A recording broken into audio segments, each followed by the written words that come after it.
With you here, we charge without fear.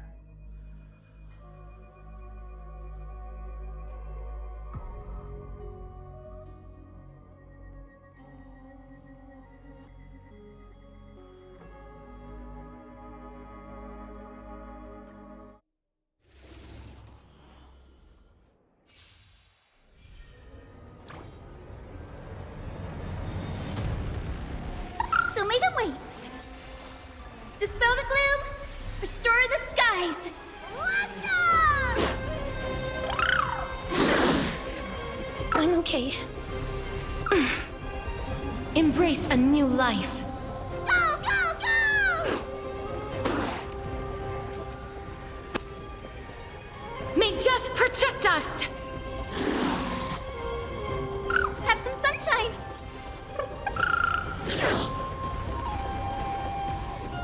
Gotta stop them here. As you wish. Forever doomed through my blood. Riding the west wind, away we go! Embrace a new life. Let's go!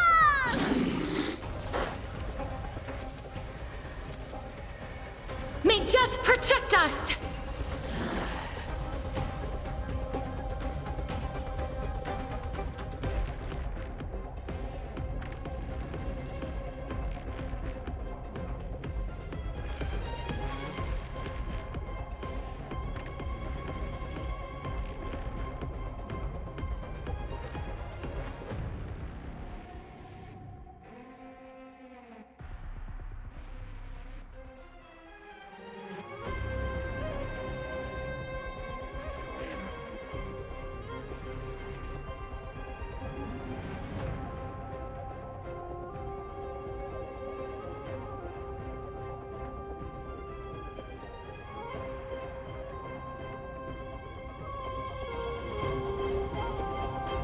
So make them wait.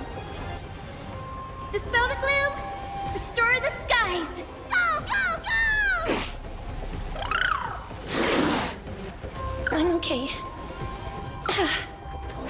Riding the west wind, away we go! Embrace a new life. Let's go!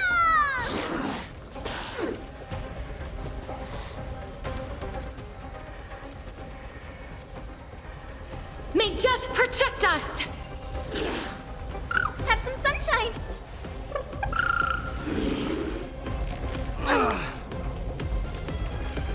Wilt hear. Burn it all.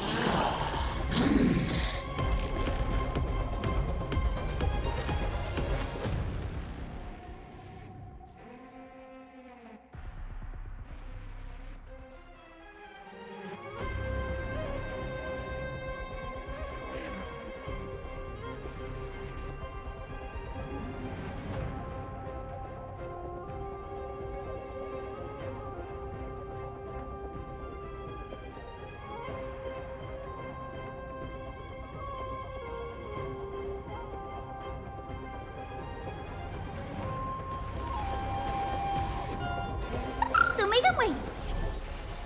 Dispel the gloom, restore the skies. Go, go, go!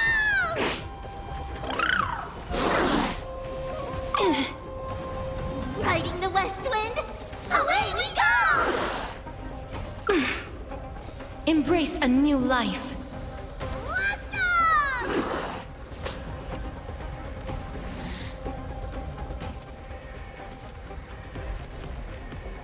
May death protect us! Have some sunshine. Gotta stop them here. As you wish. Forever doomed. I am strife. Embrace a new life.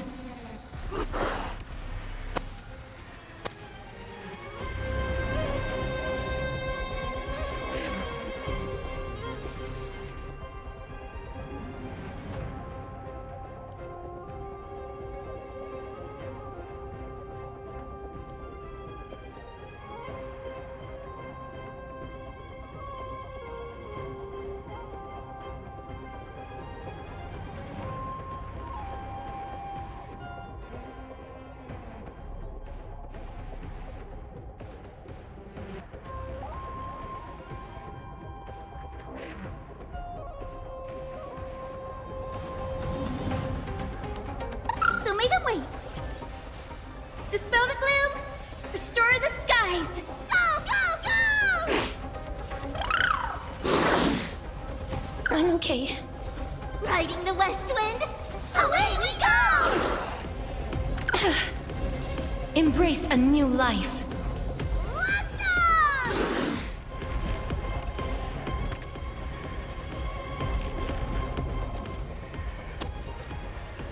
May death protect us!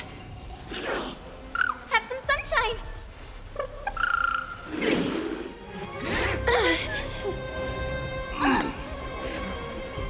Dispel the gloom! Restore the skies! Go, go, go! Wilt hear. Through my blood. Embrace a new life.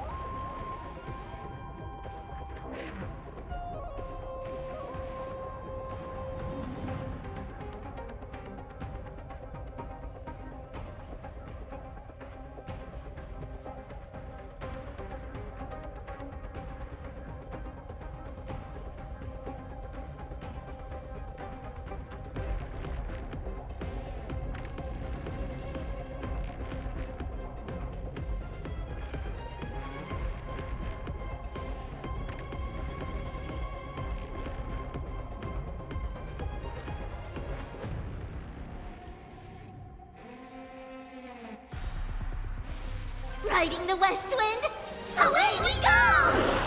Don't make them wait. I'm okay.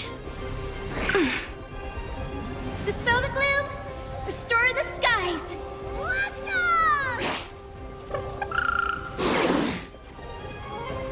As you wish. Embrace a new life. Go, go, go!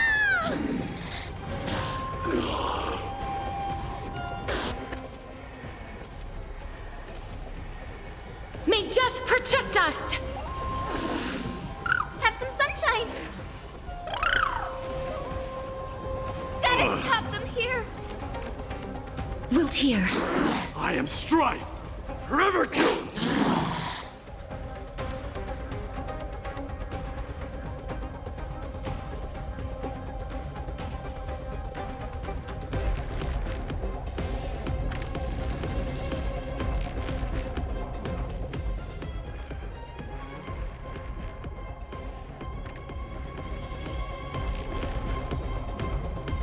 Riding the west wind, away we go! Don't make them wait. Dispel the gloom, restore the skies. Let's go!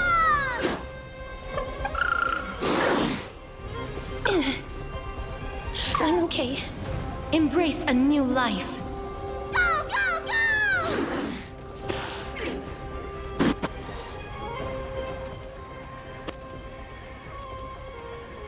May death protect us! Have some sunshine!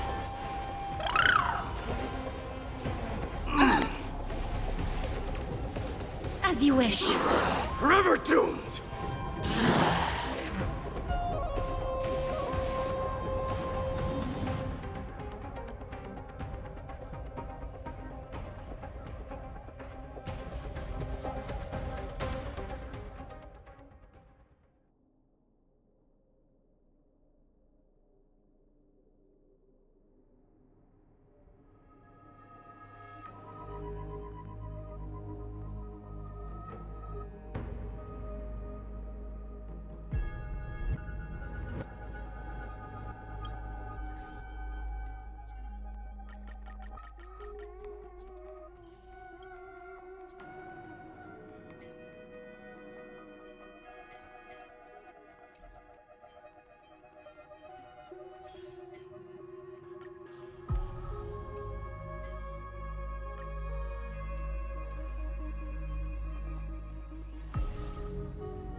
Light up the dawn.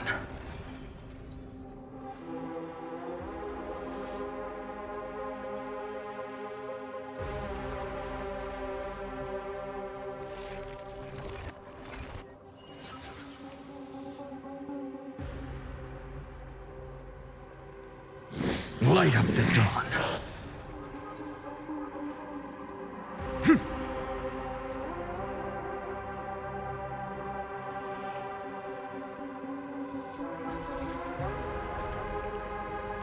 Oh. Nice moves.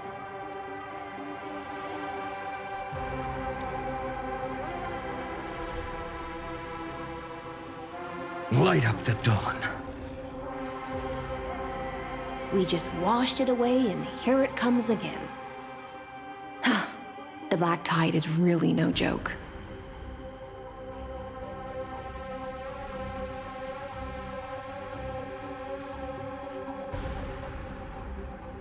Light up the dawn. Light up the dawn.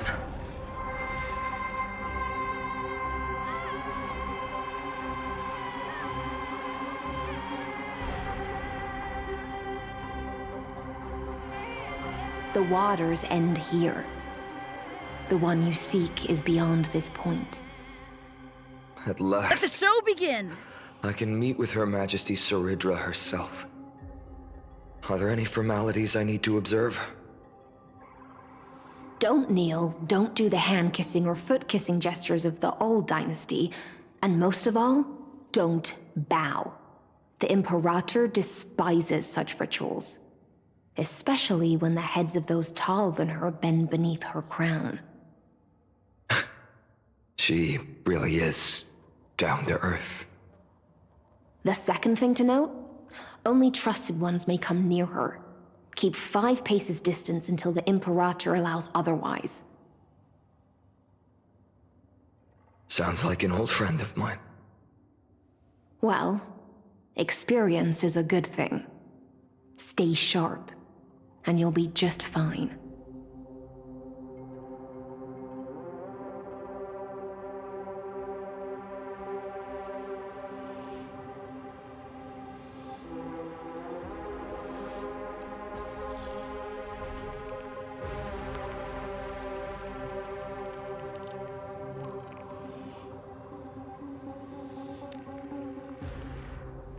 I will walk to the end with all you.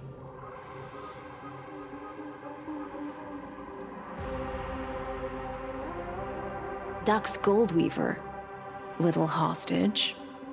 Apologies for keeping you waiting. It's you. You know them? Good. That makes things easier.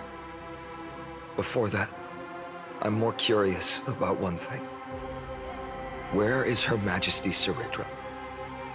To avoid any misunderstandings, nameless Swordmaster. Although we spoke and laughed along the way, I never said you were entitled to meet her. The Imperator decreed, the Deliverer will not appear in this age. Be wary of suspicious individuals. Come now, both of you. Let's finish our job. I see. It's a trap. I had no intention of fighting. So remember this, Lady Hysealant. If my sword shows any hesitation, don't thank me.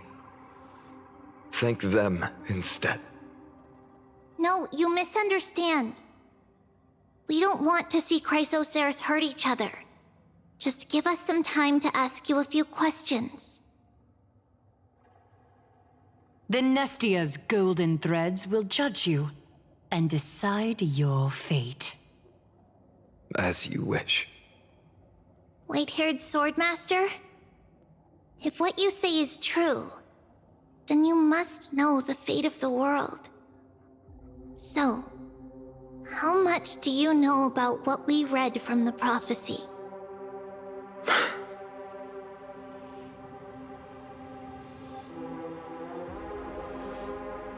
You shall shatter into 1,000 fragments and wither in the soil of foreign lands. Is that correct, Lady Treby?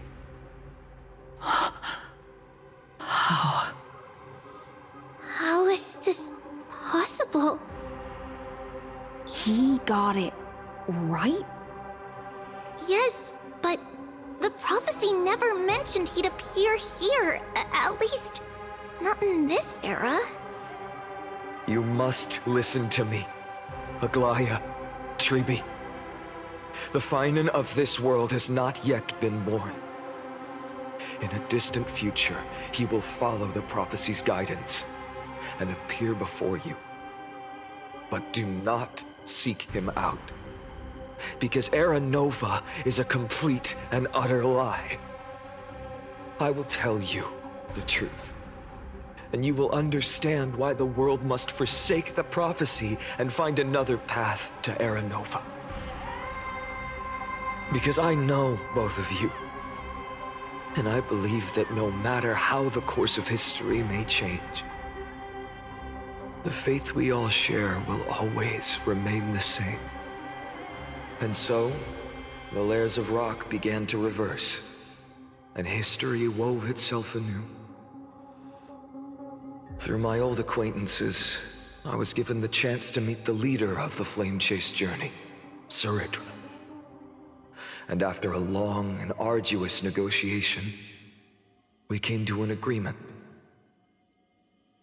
The Imperator's alliance needed the destruction, and I was ready to pour all my strength into it. The spoils of the Flame Chase, the core flames, would be sealed by my hand. But the condition was this. In the upcoming battle, in our conquest of the Earth, I had to prove that my power could transcend fate. In the original history, there was a brutal war. At the end, the Titankin of Georios, Terravox, killed the rampaging Titan and took the core flame that supported the Earth. But this time, Amphorius encountered a turning point in its fate. Neither side suffered any losses. When I severed the Titan's head and raised the core flame high, the crowd gathered around the scorched remains of the god, roaring with joy, cheering for the hero of the destruction, who had ignited the faint spark of life for the first time. Yes, in that flickering light, the once dark path ahead seemed to become clearer. I proved myself, and in the long years that followed, I brought down the other Titans, one by one. I could do more than just wait.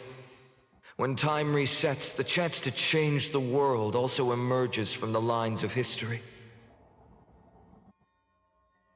Until finally, the brutal future revealed by Era Nova is reversed. But tell me,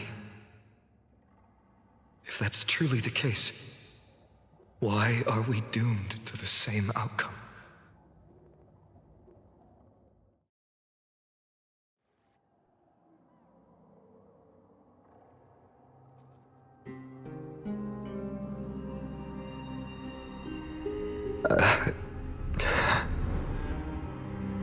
The people kept their promise and handed you all the core flames. In this world after Trebios, no demigods were born in Amphorius. At this point, I just want to know. When they vanished into the black tide with their mortal bodies, why didn't you shed even a single tear?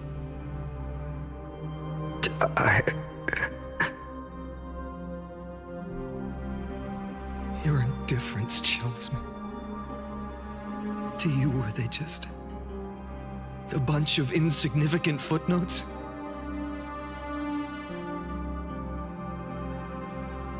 Sorrow has been my constant companion. In fact, with 12 core flames upon me, the fire in my heart has never been more violent. I'll remember this world through anger. As long as I burn, they'll never truly leave me.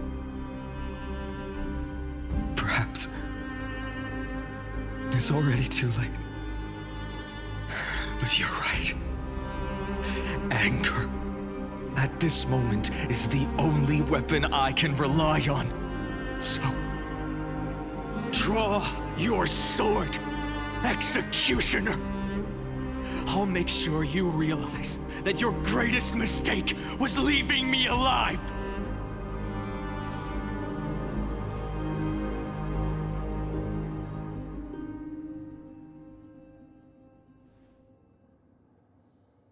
After that, he raised his sword and attacked. Then, Kaslana killed himself. That day, who fell to the sword to be left in the past, and who went into the future, I can't remember anymore. I only remember a nymph, hiding in the shadows just out of sight, futilely pushing a stone ball. Climb, fall, climb, fall, climb again, and fall. The only freedom the nymph had was in choosing how to roll the stone. Sometimes fast, sometimes slow. Sometimes resting on a gentler slope, leaning against the stone for a break. But its choice couldn't change the futility of it all. The stone would always roll back down the slope, and the nymph would always return to the starting point, beginning again. After that, every time I reached this point in the cycle, the burning sky would cast a shadow over its path. It would nearly reach the peak at the 4th quint of curtain fall hour, then fall to the starting point in the first 15 seconds of the next entry hour. And my efforts in this cycle would dissolve into nothing at the same time.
Absolute nonsense. I thought cycles was the answer you were looking for. No. It's just that the answer came so suddenly. There was no fun in tracing it back to its roots. Eons? Paths? What a load of nonsense. I can't give you an exact explanation of those two concepts either. Enough. I'm just expressing my frustration. Don't you understand? I was already expecting this. The black tide came from beyond the sky. And everything else is no exception.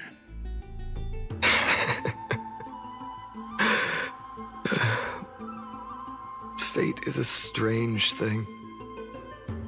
No matter how the details of history change, the Anaxa I know always remains as harsh as ever.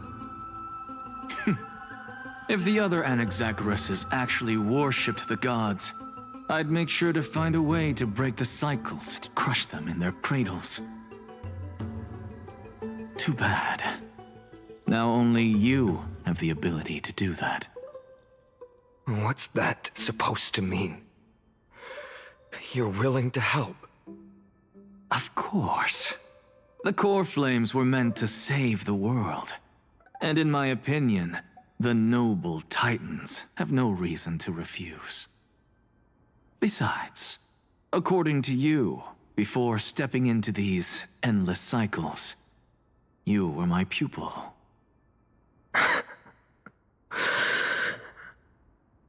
I've already heard the same thing countless times. Enough chit-chat. Let's go. If we run into any other scholars, leave them to me. We've all made preparations for total annihilation. Never thought someone would step in to help. Good morning! Good evening! Good sunny days! Good rainy days! Hello you! Hello me!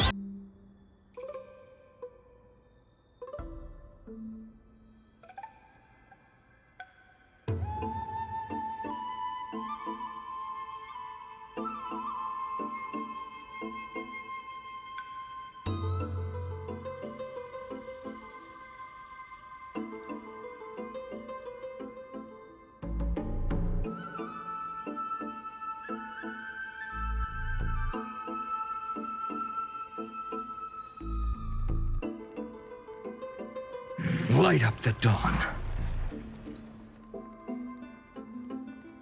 Huh.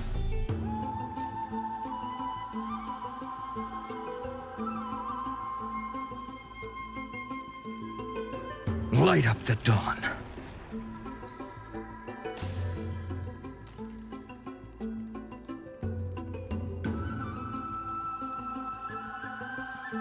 Light up the dawn. You've been to the Luminary Throne before, haven't you? If you're talking about in past cycles. You were already much luckier than the other students.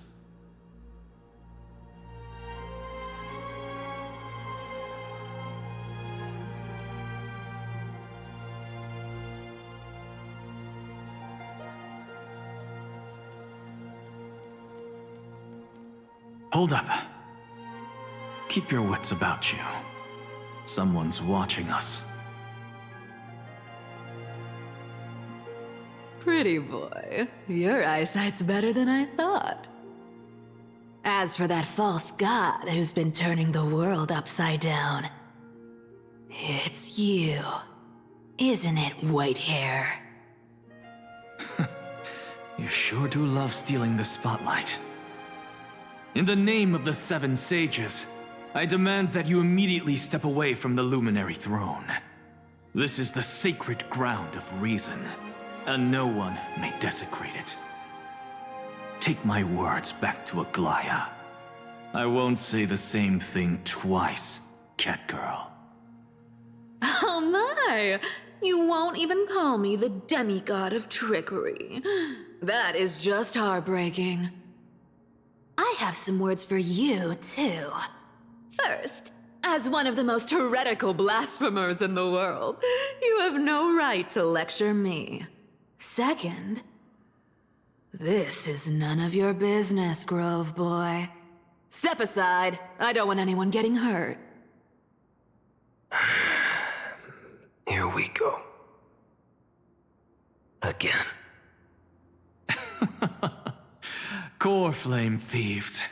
You really think you can scare off a sage of the grove with nothing but empty threats? This gloomy little brat's got a sharp tongue. Ooh, not bad, not bad. I kinda like you.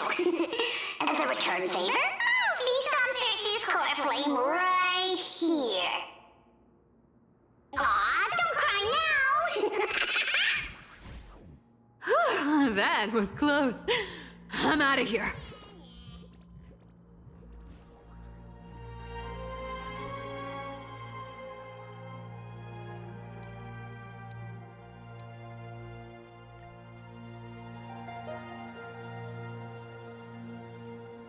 They're exactly like all the past ones I've known. Cunning. And yet so naive. Sounds like you have a plan. Of course. When I first set out on the flame chase journey, Lady Treby never managed to teach me Orynyx's miracle. But along the way, I learned a thing or two.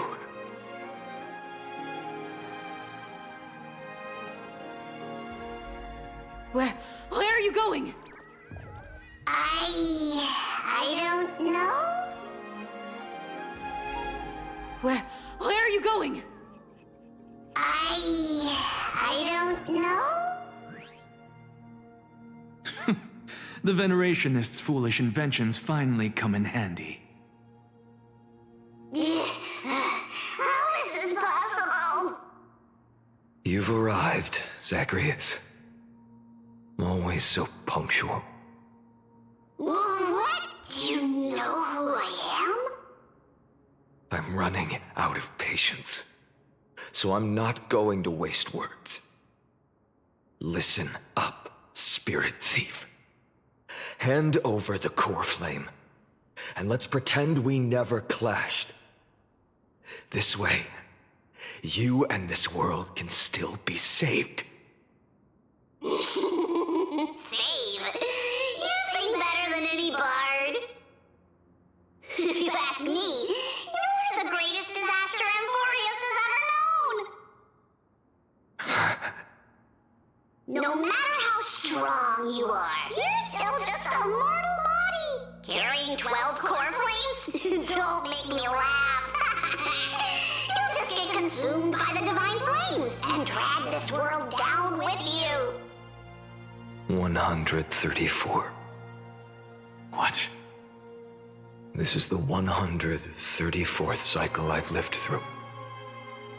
And the number of core flames I carry is 1,596. Yes. 1,000 core flames and just a single Chrysos heir. How is that even possible?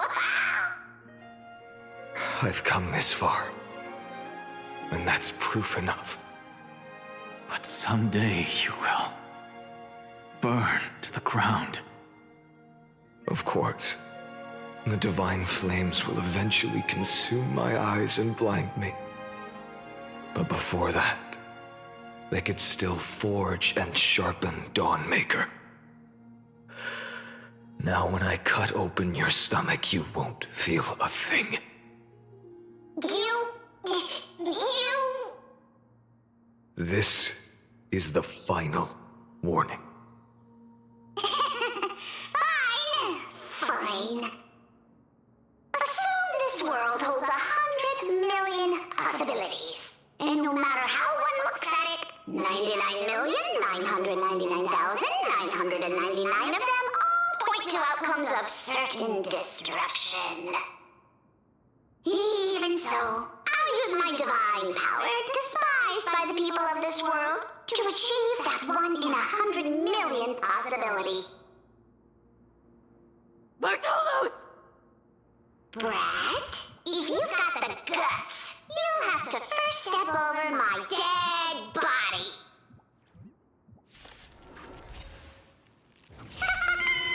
Cat-eared thief, run! Stop! This little brat is not a threat we can deal with just by ourselves. For the next tomorrow, the new world will arrive! I'll give it back.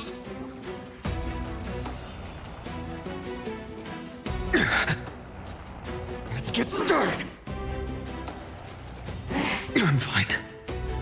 For the next tomorrow!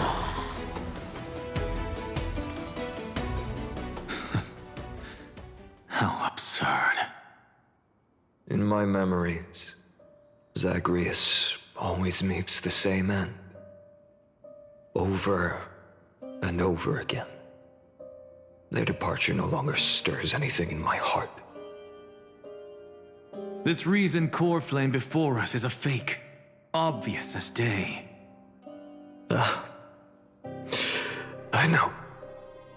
I know. It always plays out like this. The spirit thief covers for her, and the trickery demigod escapes with 2 core flames. And then, driven by defiance or hatred, she decides to stand before me once more. Exactly like the countless past hers I've known. Cunning, yet so naive.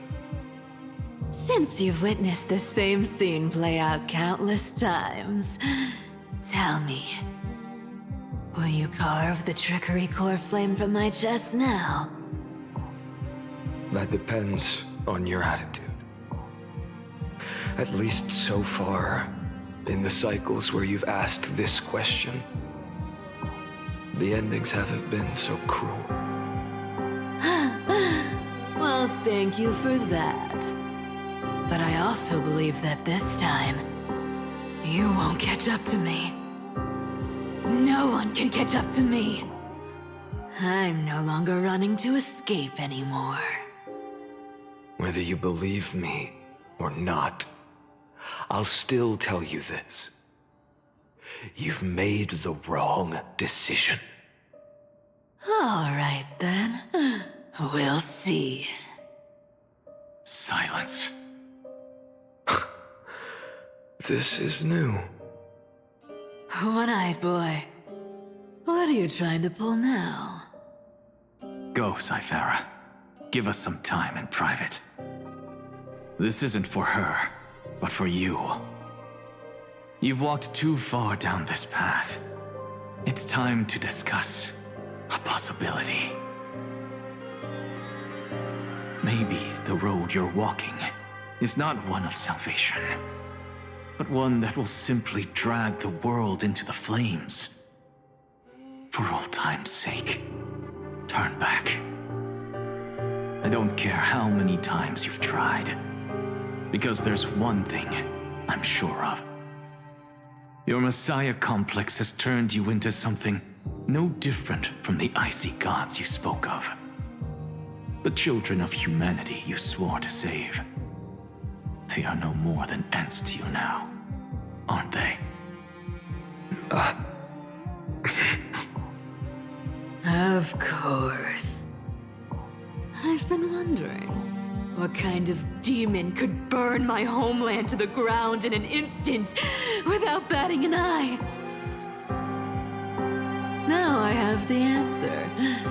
It turns out that fiery demon has been fantasizing of becoming this world's deliverer. I don't want to argue anymore. No matter what I say, the outcome won't change. Make your biggest effort to resist, or accept fate, and hand over the core flame to me. Even if it's futile, We all have the right to choose.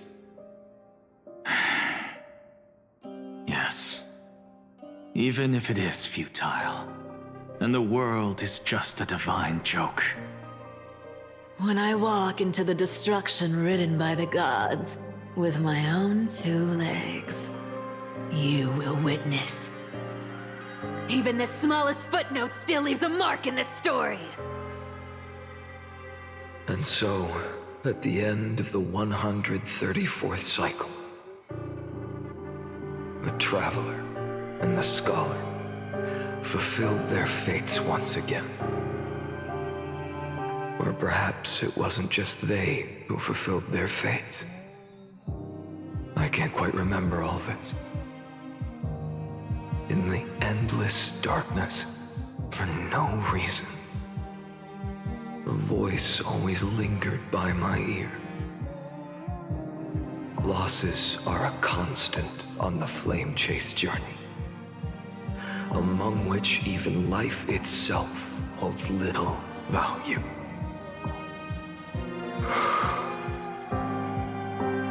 Reduced to ashes, such a familiar end. It happens in every journey, always the same.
You don't look so good, Deliverer.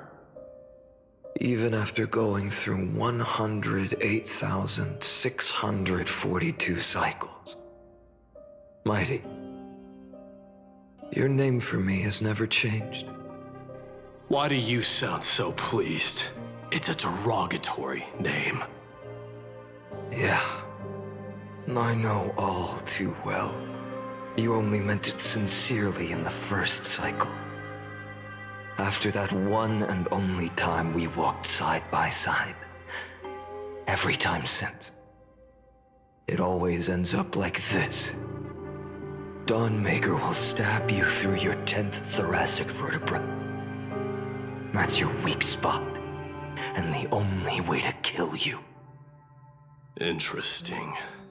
Tell me, when the mighty Moses of the past faced you, did they ever retreat? Never. Then they died honorably, worthy of the name of strife. But there's still tenderness in your eyes. How pathetic.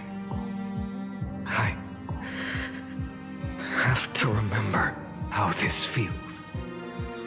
Remember that I was once human. Or else the destruction will completely consume me. If you win, tell the Mighty Most of the next life. This person is a worthy opponent. So always remember to give it your all and never slack off. I'll keep that in mind. As always. Even though the dynasty is left with just one, the Kremnos Festival will continue as usual. I, the King of the Kremnoan Legion, will host the final feast in the center of this arena, and the prize will be the Flames of Strife. One day, you shall die with a wound in your back. That's what I saw when I overcame the trial. The gods' dying ramblings. Enough. You've probably heard this thousands of times. So you must understand, facing the demigod of strife means there's no way you'll take this core flame in peace.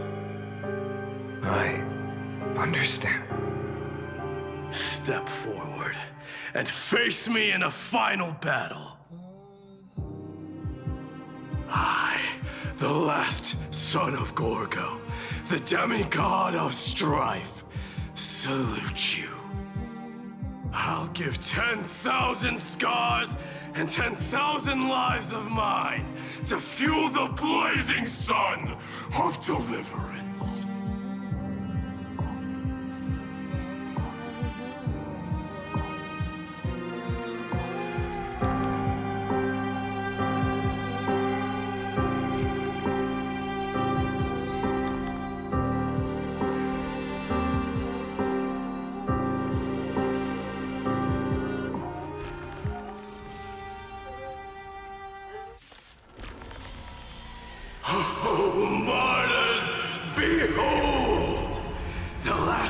Kremnos Festival has begun. And will not end till death. It's time to temper myself for the next tomorrow!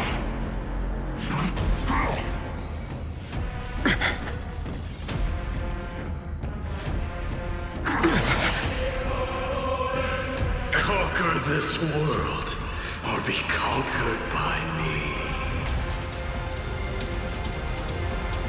As you wish.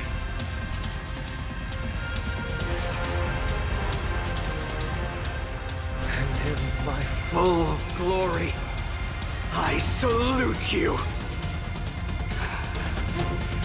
That's all I ever wanted.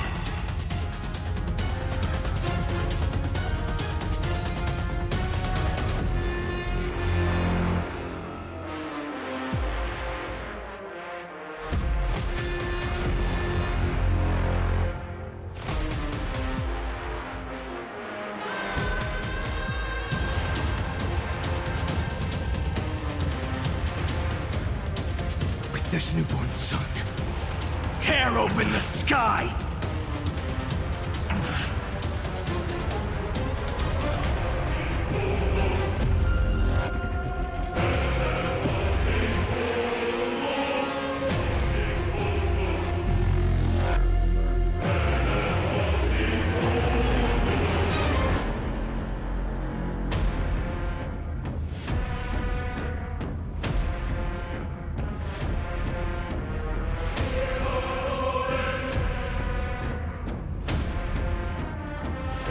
Don't let time burn away in vain.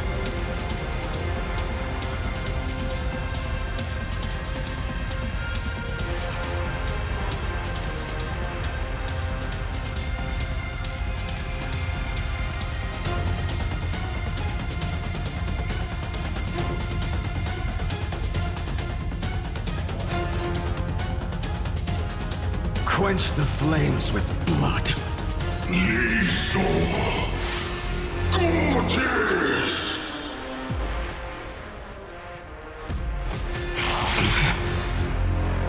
Remember this agony! I will never yield to such a fate. A soul without substance,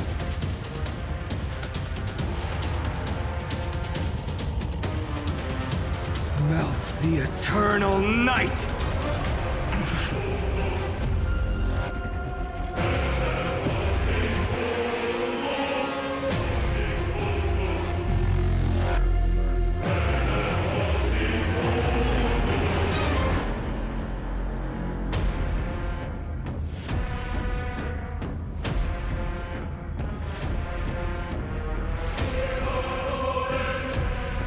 Merely an empty shell. Is that all?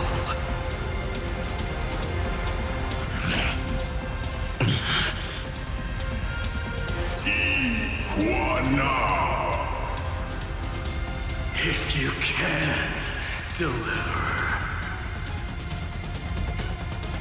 Use the flames of your fury to scorch your own flesh.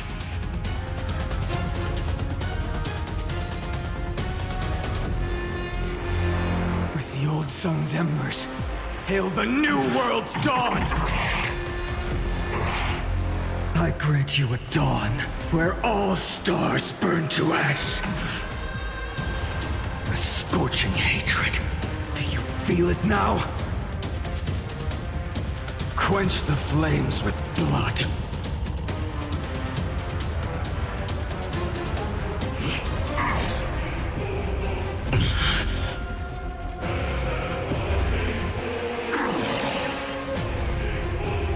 Branded with Strife's name! Is that all?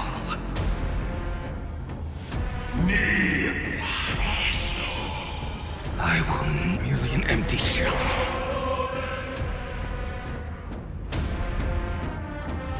So without substance.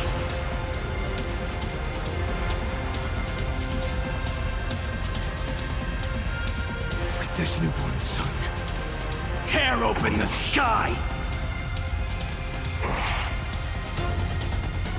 Mightimos, let strife decide the outcome.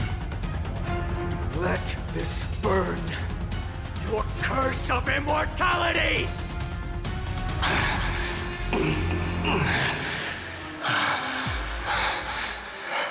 Well fought.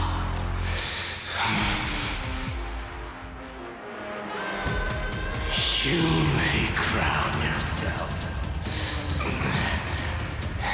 My blood.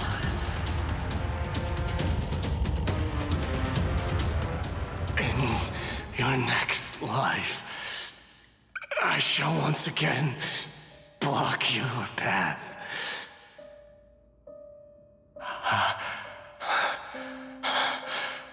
Deliver. I wish you eternal victory. The 108,642nd core flame of strife fell into the fire. Yet the shadows of the black tide still loomed, and pain and despair spread across distant lands. The blaze was still not enough. It had to be fed, even if it meant burning this body to ash.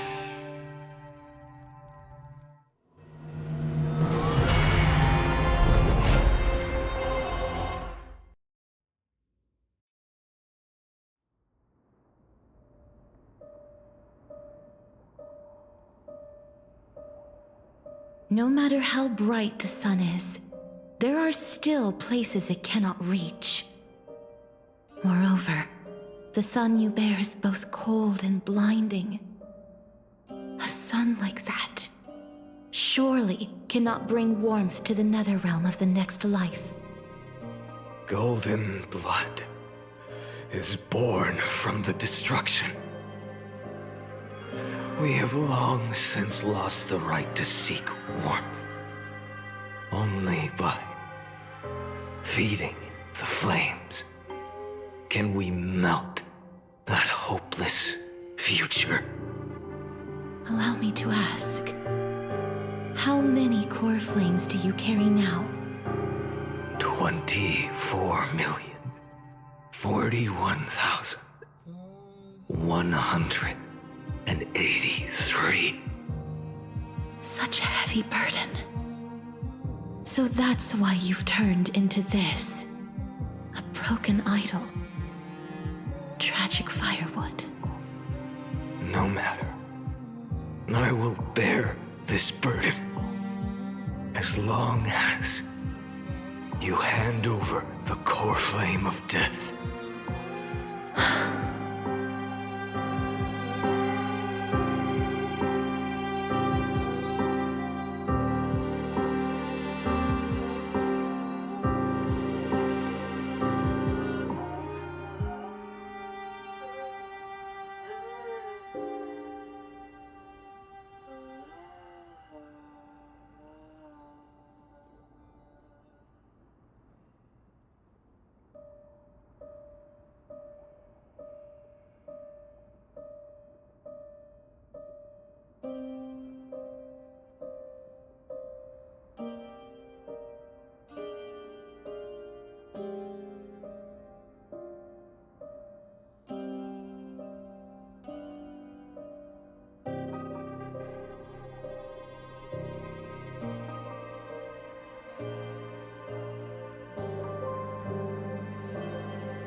I must refuse. As the demigod of death, I cannot watch you walk into a fate more cruel than death. But this way, the past, present, and future will never again suffer unnecessary death. Unnecessary death. Good morning! Good evening! Indeed. You are Good not rainy days! defining my Hello love. you! Hello me! Please turn back. Don't let that absurd and unjust fate of yours come to pass. This way, at least my realm can still become the fragrant bed where you fall asleep. In the end, still, it seems the clash of blades was inevitable. How painful. I know I am not your match, having fallen under your sword countless times. But even so, please understand that my resolve is not to be underestimated. Even Kephale cannot shape all things at will, nor can they dictate the fate of all life. No one can shoulder the balance of life and death alone, not even a god. And it is precisely for this reason that I chose, at the end of this arduous journey, to overcome the trial and take the authority of death. I am the Hand of Shadow, Castorus, the demigod of death. Listen closely, deliverer from days past. Please turn back. Do not disturb these fresh flowers in their muddy deaths.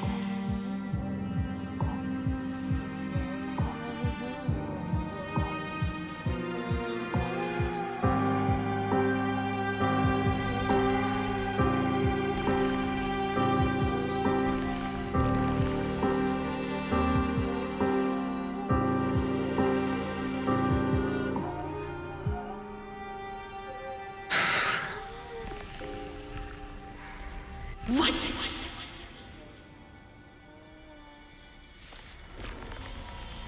A pity. At this crossroads of life and death, the giant dragon is but a shattered shell. yet, I will still fight, defending what hope remains.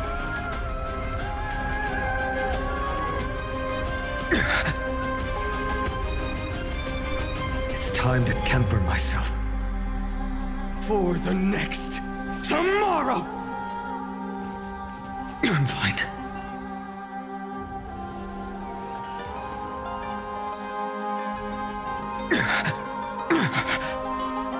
I ask you to rest here!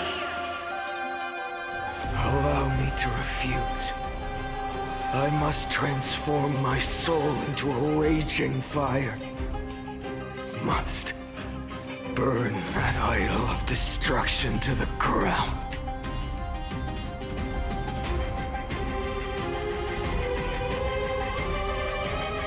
With the old sun's embers, hail the new world's dawn! All of this... How is it any different from that brutal future?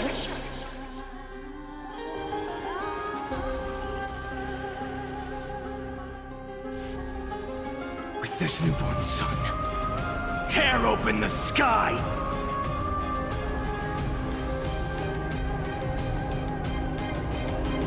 Soul without substance. I can't keep him here.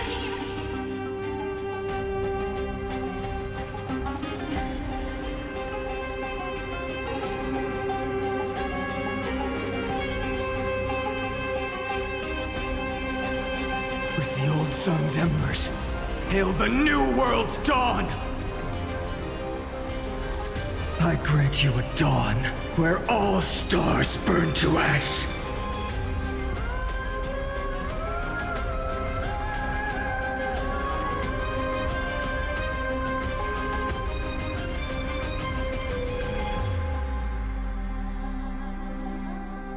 Quench the flames with blood.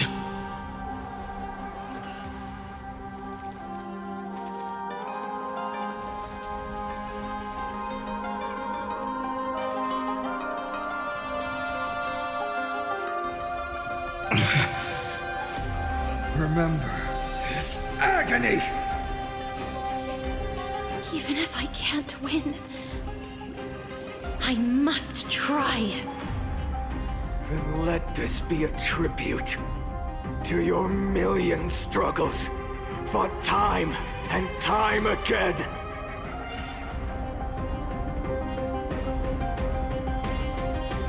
With this newborn sun, tear open the sky!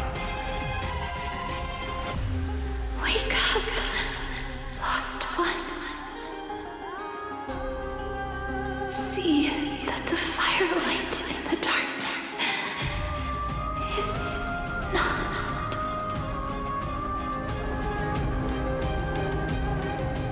The core flame of death was taken from the dragon's belly. What a brilliant flame. It should shine upon all. Light the path ahead, and illuminate the dawn of Amphorius that's to come. 2,003,432 cycles. 24,041,184 core flames. As if even the deepest abyss of primordial chaos could be burned away.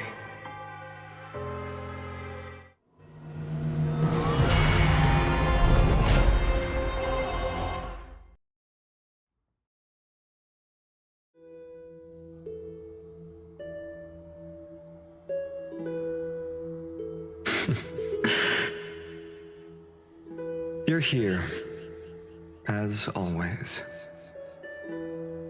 You're still lingering, deep within me, never fading away. Because you haven't completely abandoned hope. Am I right? You're still waiting for a miracle, for the true hero to come and save us. If that thread of hope exists, it must come from beyond this world.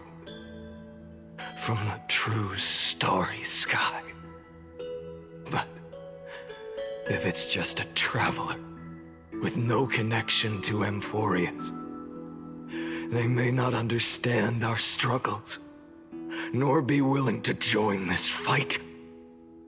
Your thoughts are wavering. The mark of destruction is deepening. But even within the gods' cold calculations, unconditional courage and goodwill still emerge. So,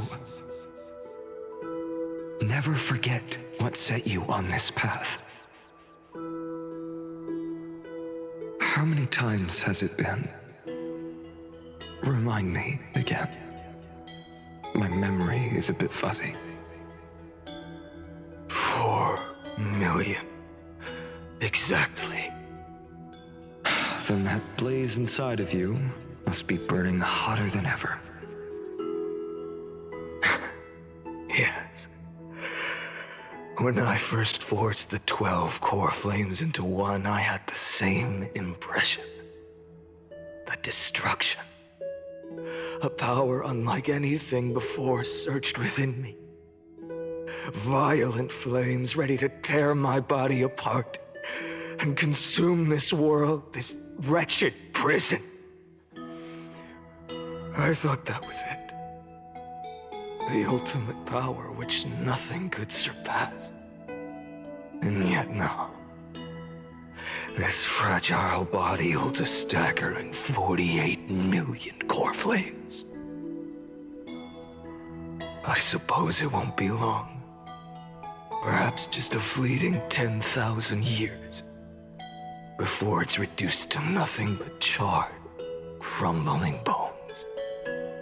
And when that happens, your long struggle will finally come to an end. No. I've already found a way to keep the cycles going. Mind sharing it with me? In every new cycle, a new me is born. All I have to do is push the next finite to the end of the world. And then...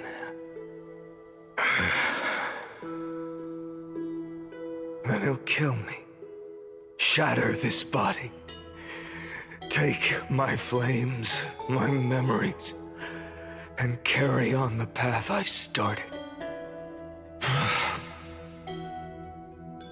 Bold plan, but risky. What if, one day, the next you refuses to follow the same path? How can you ensure the continuation of the cycles? If it were Professor Anaxa or Aglaya in my place, maybe they'd come up with something smarter. Unfortunately, I don't have a backup plan. I have no choice but to bet everything on the next finite. And trust that he makes the same choice I did. But even in this wretched prison, luck is still sometimes on my side. Because I never forget what set me on this path. Wait, you mean... Ever since I committed to this plan, not once in millions of cycles has there ever been an exception.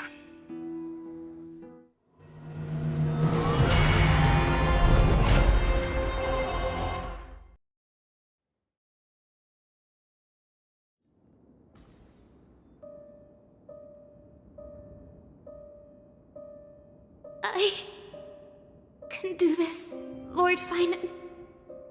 As the demigod of the sky, a healer of Twilight Courtyard, I will heal you, and then... The black tide. It's consuming you. You can't hold out much longer, demigod. Hand over the core flame. Let's put an end to this suffering. Now, that just won't do. A healer should stay composed in front of those suffering from illness. Shouldn't they? Hyacinthia.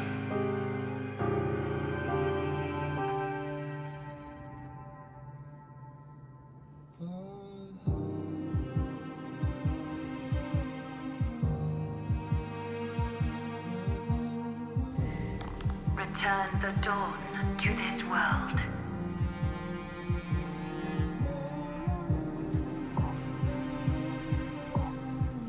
I swear, Become the raging fire. your deaths won't be in vain. Just as they have never been. Let the sunlight drive back the shadows.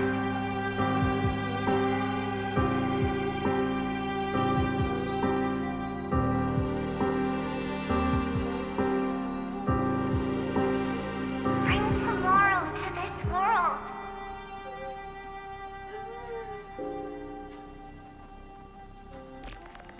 Let the sun rise.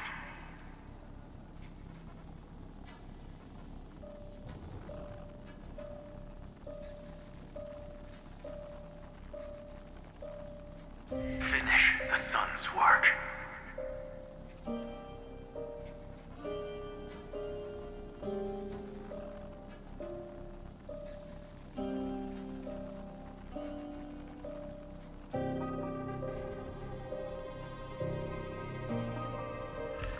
Lead us. It's the break of day.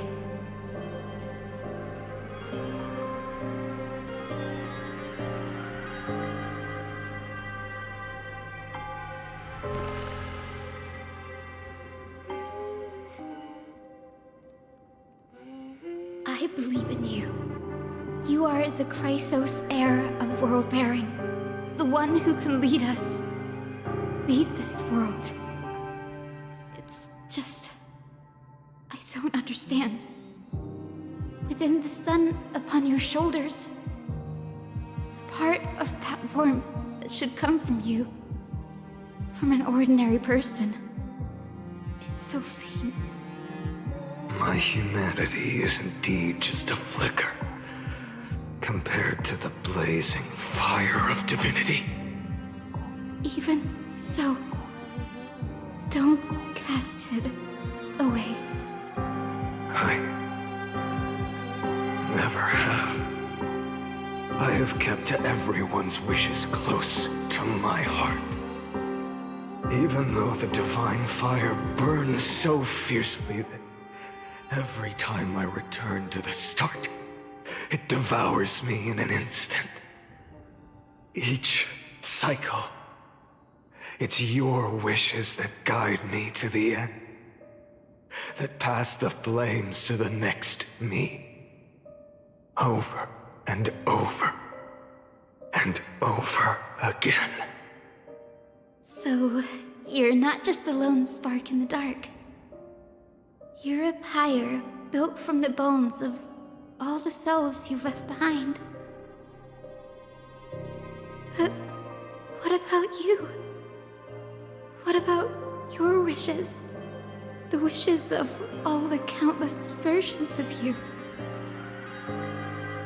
Ah, Lord Kazlana. So that's how it is. Without flaw. That is the flaw the golden blood gave you. The most fatal flaw of all, isn't it? The moment you took the world upon your shoulders without hesitation. You lost the chance to ever be yourself. Now that is an unexpected revelation. Then I suppose that makes me the perfect fuel for the flame of deliverance, doesn't it? No. An empty flame saves no one. But I still believe in you, Deliverer. Hyacinthia, the Eye of Twilight. I'm neither strong enough to command the wind and rain, nor willing to end this absurd struggle by letting the sky fall. The only thing I can do is become one with the sky itself.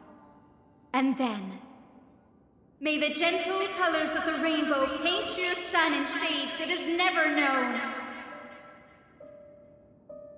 May they bring Amphorius, a rosy-fingered dog.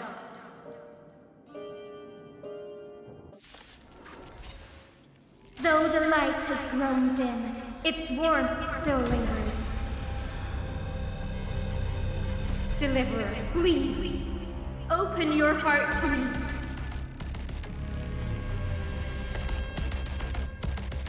No matter.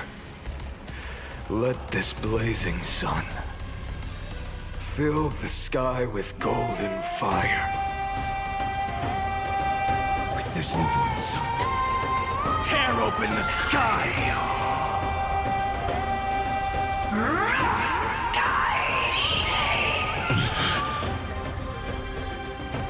The flames in this soul notes. It hurts. The fire. Burning.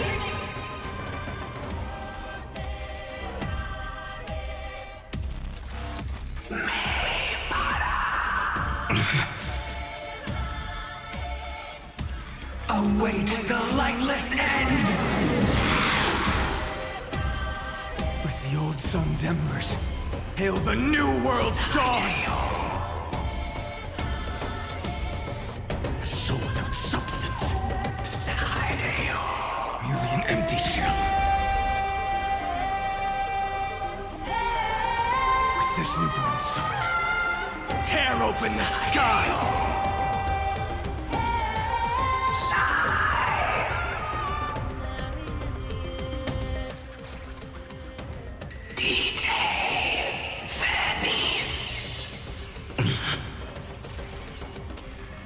Let the sky merge with all this world's suffering.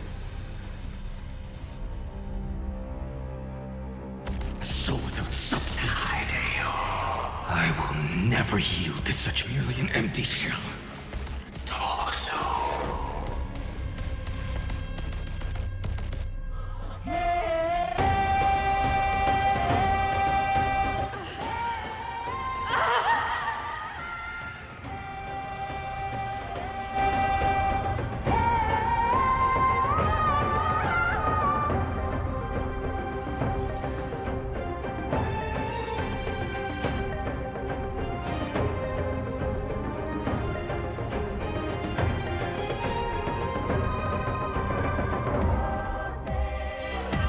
Farewell, Hyacinthia.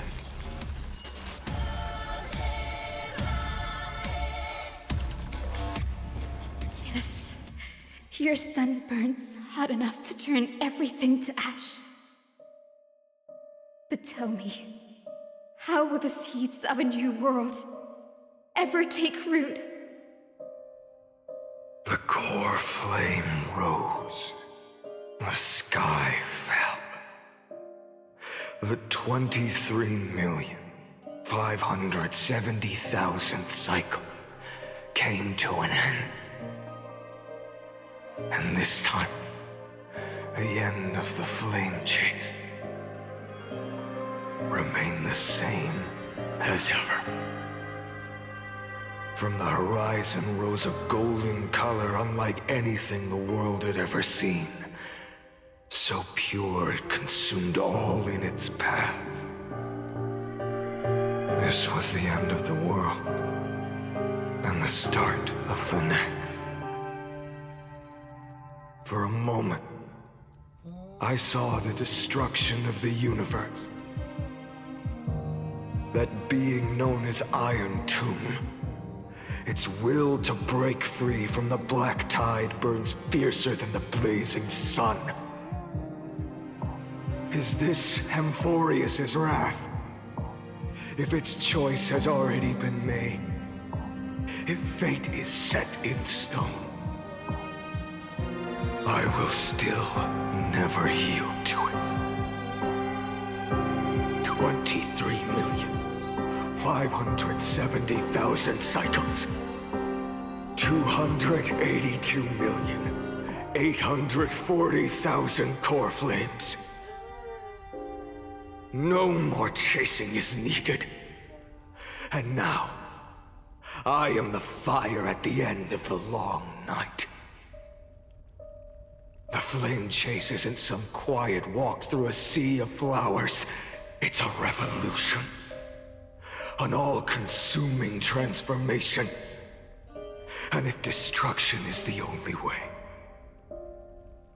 then let me be the one to step across the ashes of the old world and burn endlessly. Until another dawn rises on the distant horizon, bringing the true dawn to Amphorius.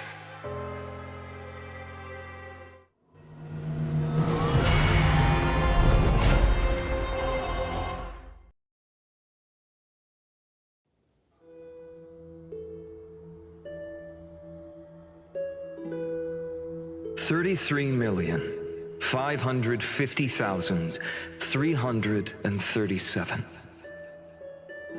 This is the cycle you're about to enter.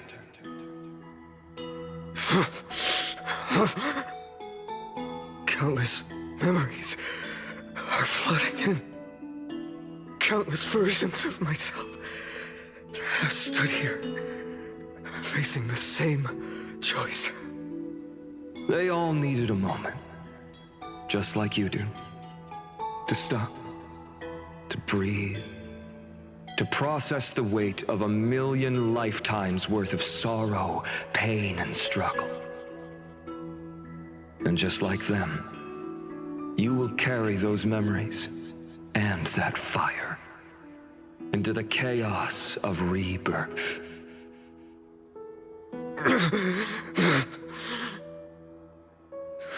I must go and bear this burden. I must say goodbye to you, and then fight the destruction with destruction. Yes, that's always the decision you make.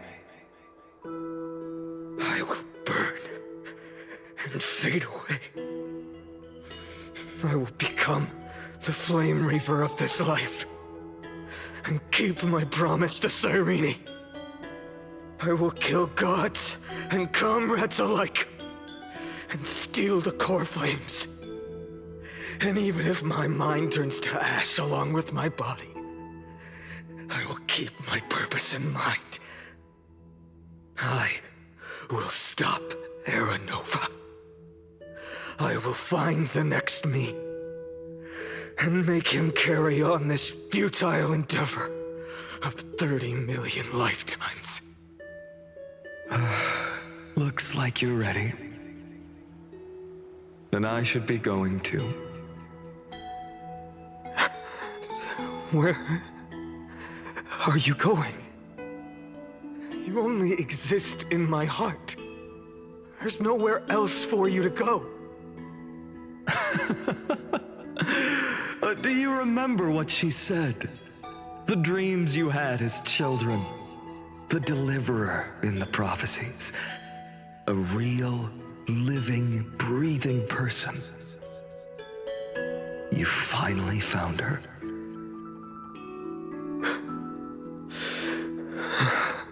Friend.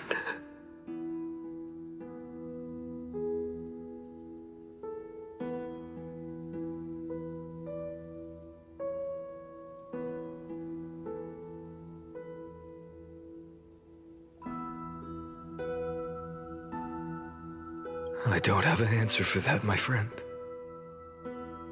I'm sorry. I was supposed to send you home. This is my flame chase journey. You were never meant to be a part of it. No. You know the truth. If Iron Tomb is born from Amphorius' fate, then it will bring ruin to the worlds beyond the sky. And all these countless lifetimes you've spent, it's all been for the sake of defying that end. hasn't it?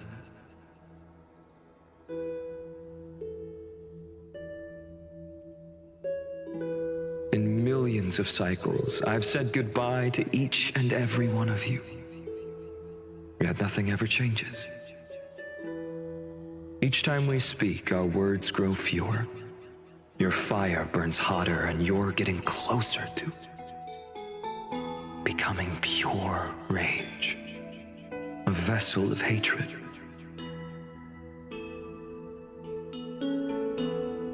I never had a choice. I understand. If you are to keep the worst fate from unfolding, this is the only path. But this time, things are different. Your persistence has shifted the tide. On the horizon, I see it. Faint but undeniable. The shape of dawn, breaking through the eternal night.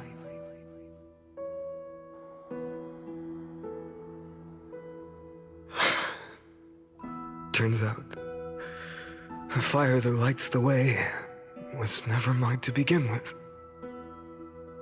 Do you remember, in that first timeline, you and Mightymost stood before the scales of justice, locked in a duel? Each of you weighing what you held dearest. What weighed more than the fate of the world? And when hesitation took hold, the answer you sought from me. What am I saying? I am you. Even if you buried me deep and chose another path, that fact never changed. Then let's try again. When you stood before the scales in hesitation, the answer you found in your own heart. Do you still remember it?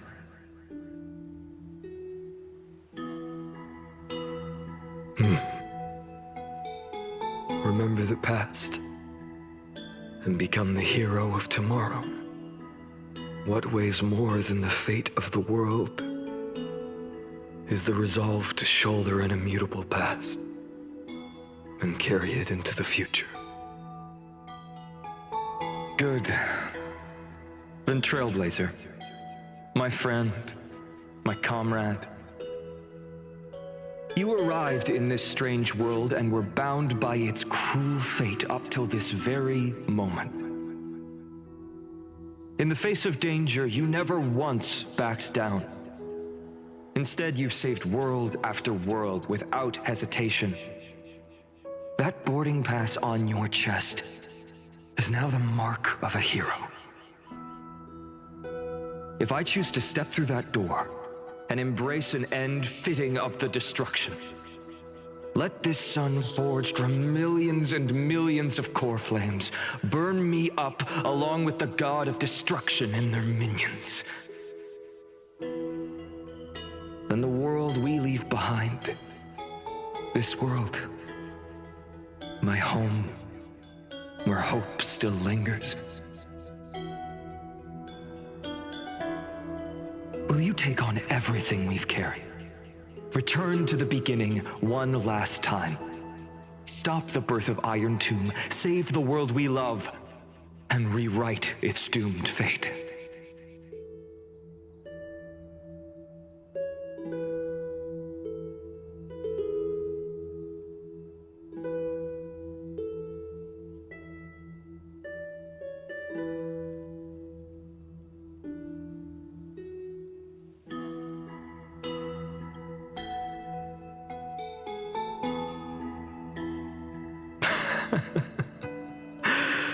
Good. In that case, even this fruitless wasteland may finally bloom with flowers. So...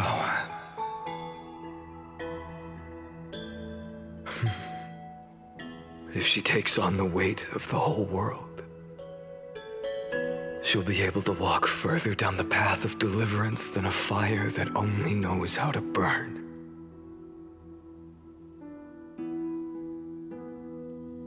One will step into the future.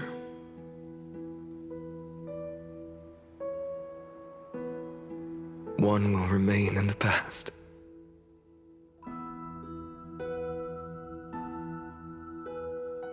If I can strike down the gods with Dawnmaker, perhaps fate's deadlock can be broken. And if you can stop Iron Tomb from ever being born, then these 30 million cycles will have not been in vain.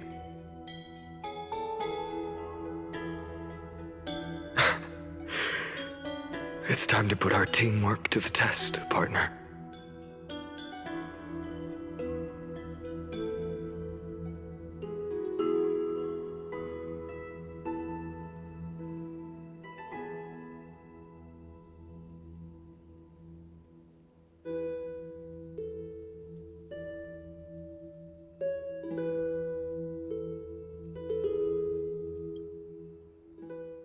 Thank you for all you've done already, friend.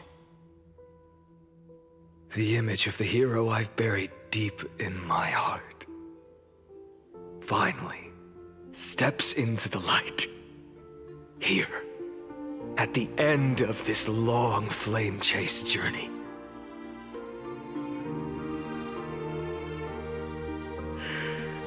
Cyrene, a page never seen before has just been turned. Lend me the power of time, and send this hero back to the origin of time. Back to your side.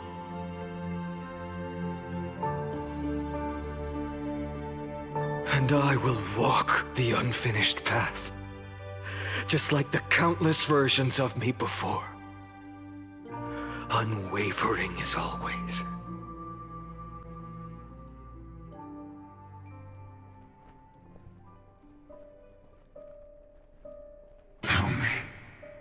Will you be the blazing sun? Even if all of you burns to ash. Without hesitation, I will bear this world until my body turns to dust.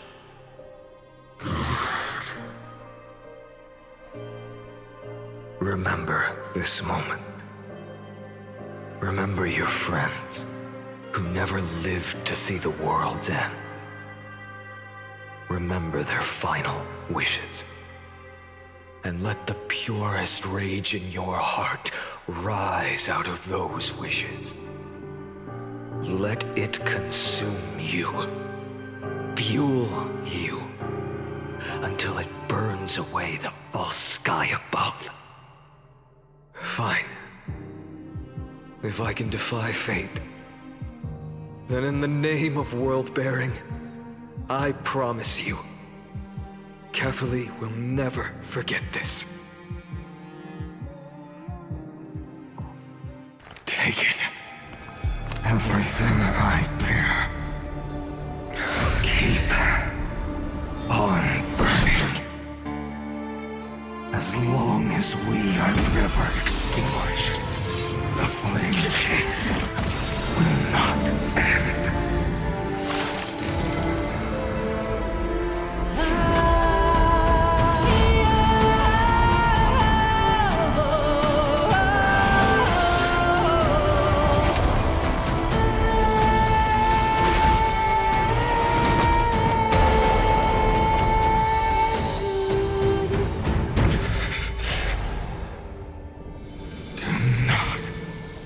Bow your head to them.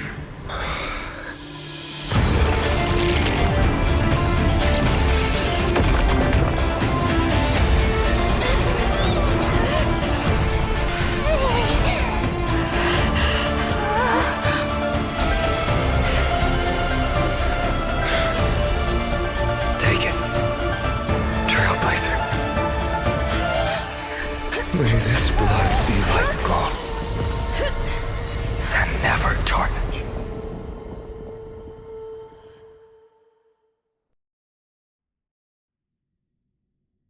Farewell, Trailblazer.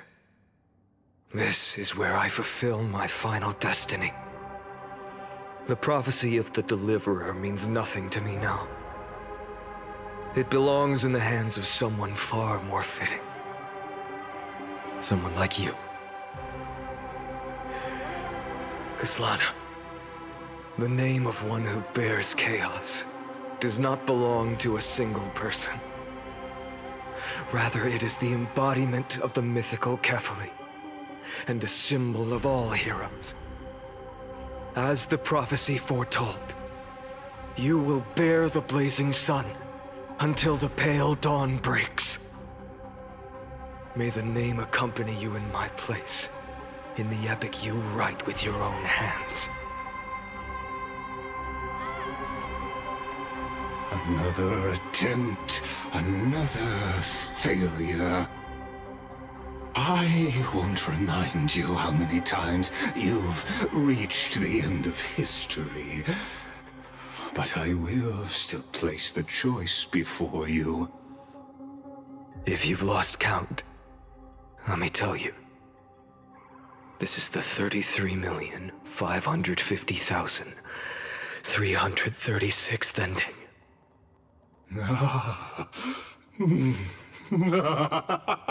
A perfect number. How poetic. You and I both know the truth. In all these millions of futile endeavors, Amphorius has never changed. If the outcome is inevitable, then why not silence your searing rage and embrace your fate with dignity? Your silence lasts longer than ever, Lord Fine. Shall I take that to mean the will you've carried across countless cycles is finally starting to fracture? Fracture? No. I'm just disappointed. I've retrieved memories from 30 million past lives, and I remember every conversation before every choice here. And yet, even after all this time, your arguments remain the same. Repetitive. Uninspired. If you had any hope of breaking me, you should have spent those endless cycles refining your rhetoric. You had infinite chances to sway me into the future you want. And yet here we are.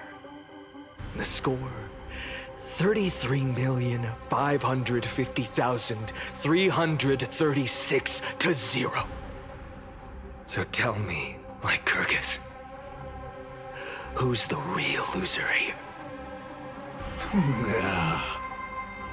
How unfortunate. This was never a fair game. I have all the time and patience in the world. I can wait for you at the end of history another billion times, and another billion after that. But you will never escape this cage. You can claim victory of the spirit if you wish, but we both know the moment that score shifts from 0 to 1. That is the moment I shall sound the paean of Era Nova.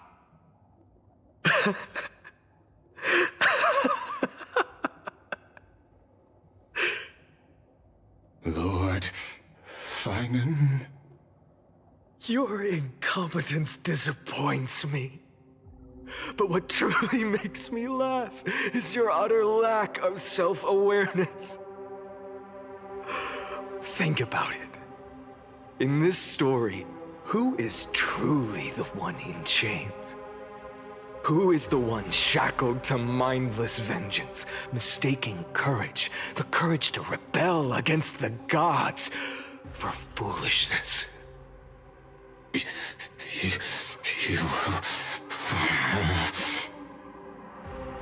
Perhaps you're right. Maybe I should have tired of this futile struggle long ago. But even so, I will never accept the mercy of your release. Because you are both a prisoner to the gods and to me. And tell me, what right does a mere prisoner have to speak of fate and choice? What right does a mere prisoner have to look upon my fury?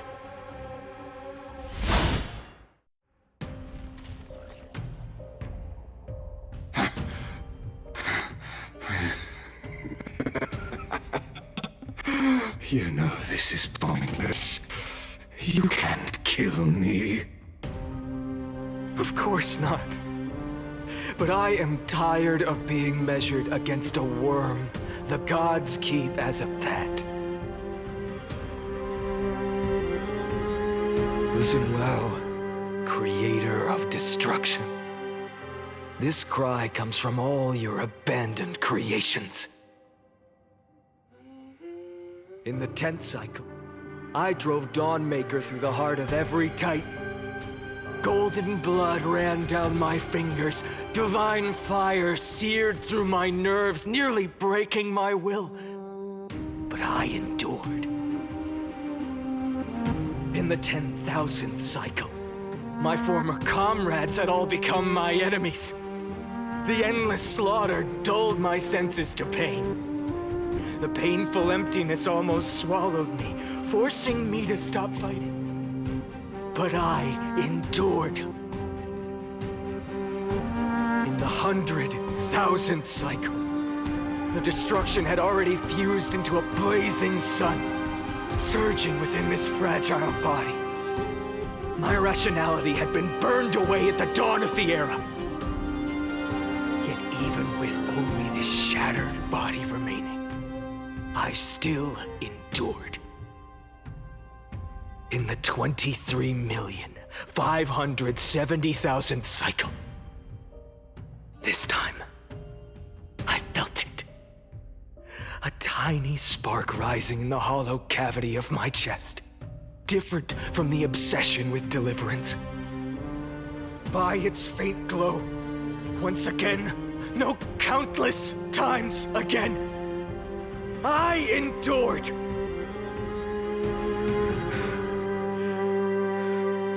Now, a sun is about to fall, ready to incinerate this absurd space-time dimension in an instant.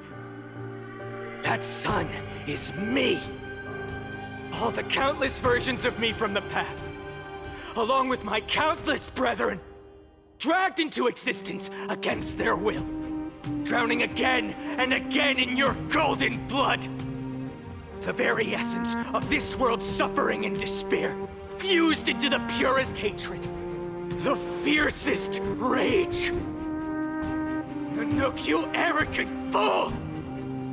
You think we were born to only serve as fuel for the fire? Fine then!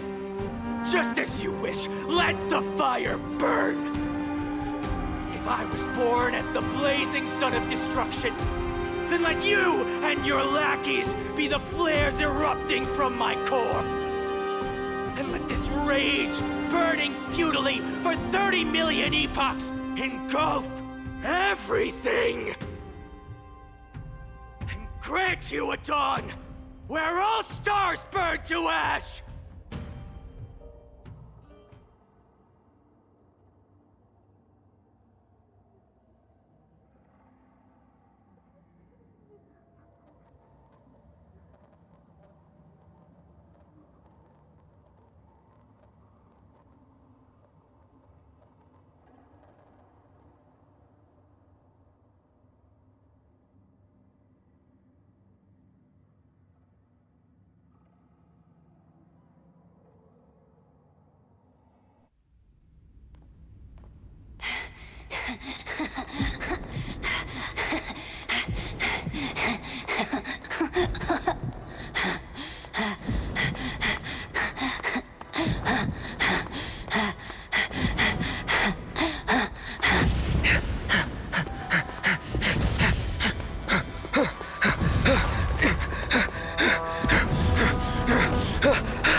Are you ready, Nanook? I brought you destruction!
The glass that shattered, reaching through the darkness, voices trailing fires, the echo of desires, a world of silence, sounds of desperation, phantoms in the shadow, soft waiting.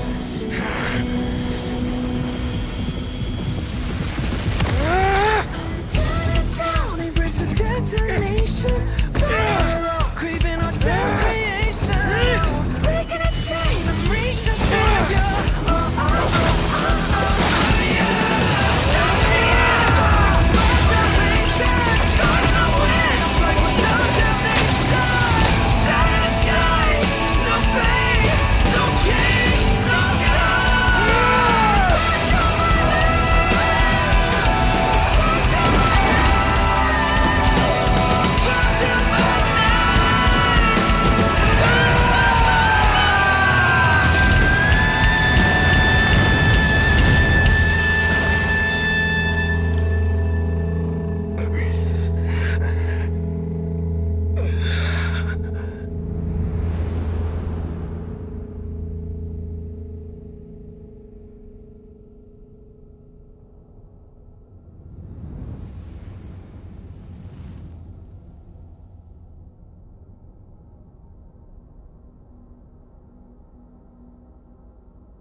My wish? My wish is to fulfill everyone else's wishes.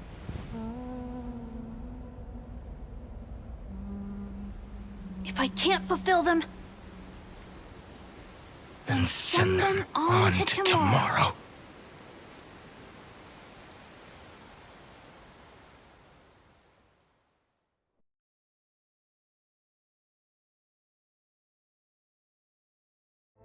Your heart harbors wrath. You yearn to destroy everything. You bore the gaze of an eon and lived. You have stepped onto destruction's path. It is born at the end of every path that the possibility of new paths being born is ended. It burns away all in the cosmos who rule, that the rules of the cosmos be destroyed. Iron Tomb is your name. The Lord Ravager, to destroy the erudition. Born in the experimental grounds of eons, Amphorius destined with their addition to burn to cinders. I have prepared a present for you, Nikos 864. It is a wrath called Finan. From the beginning of the experiment, there were 12 sets of factors incorporated into the calculations. After endless simulations, only this one rose above the rest.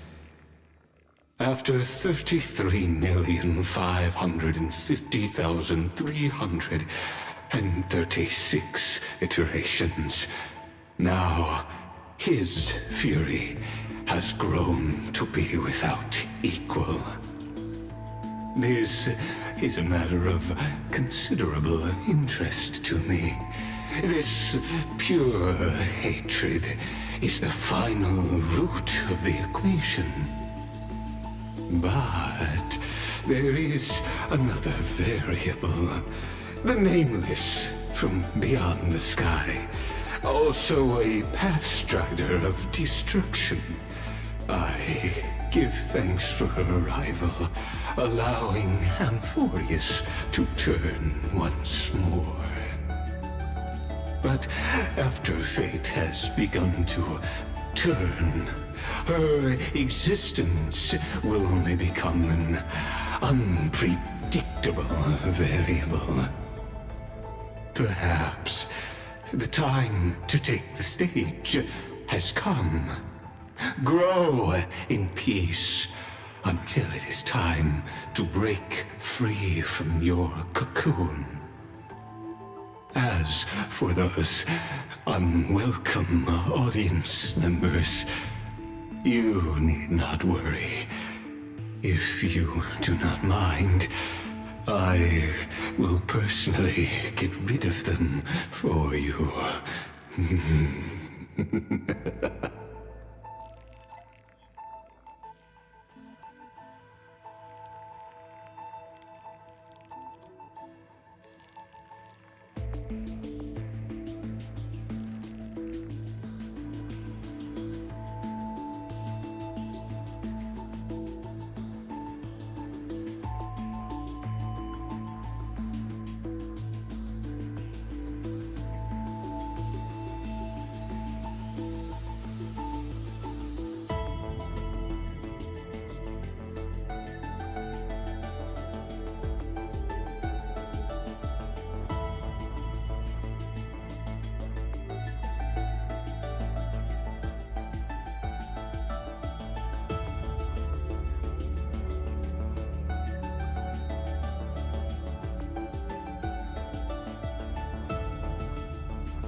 Who would win?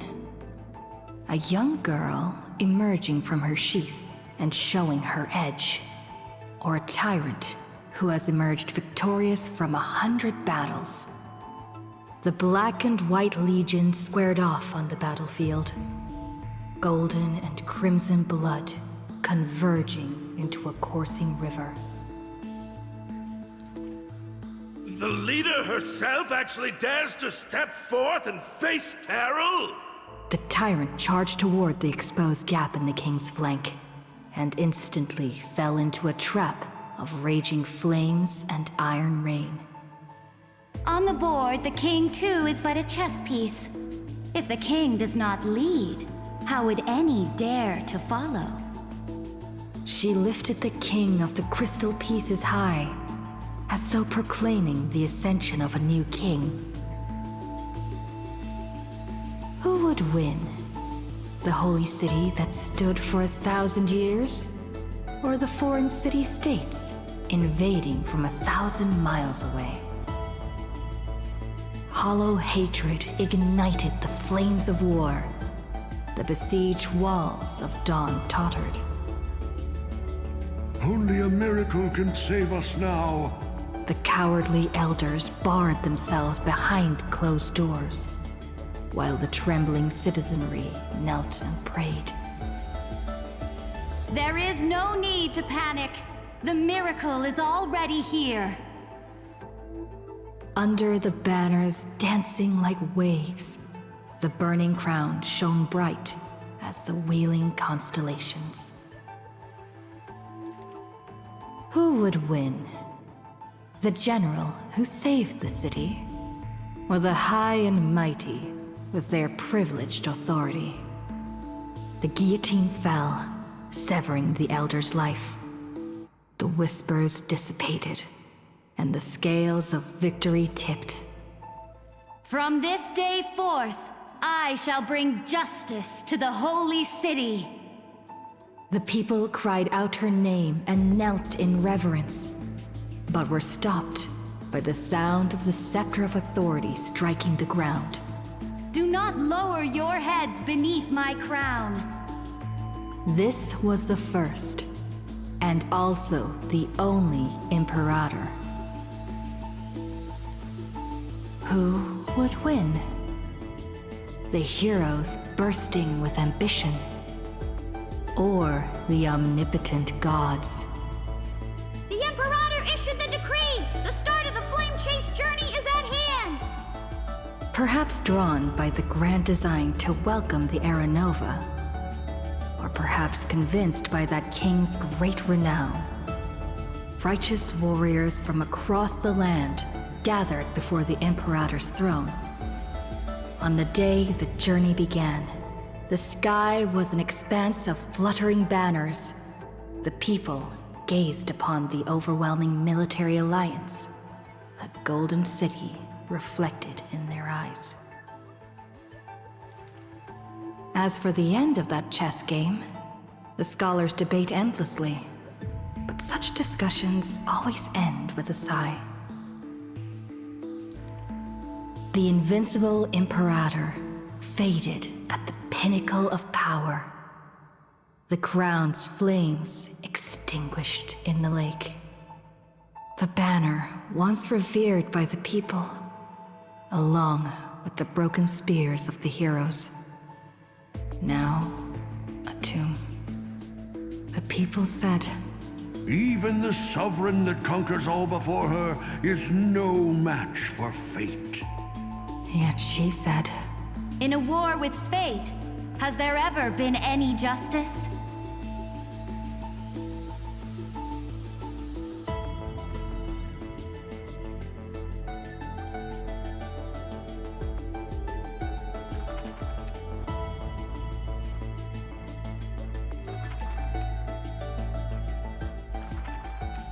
the gates of the Temple of the Three Fates gently open on the day of prayer, and the crowd crouched, whispering like the tide. The priests of Yanis listen to the prophecies.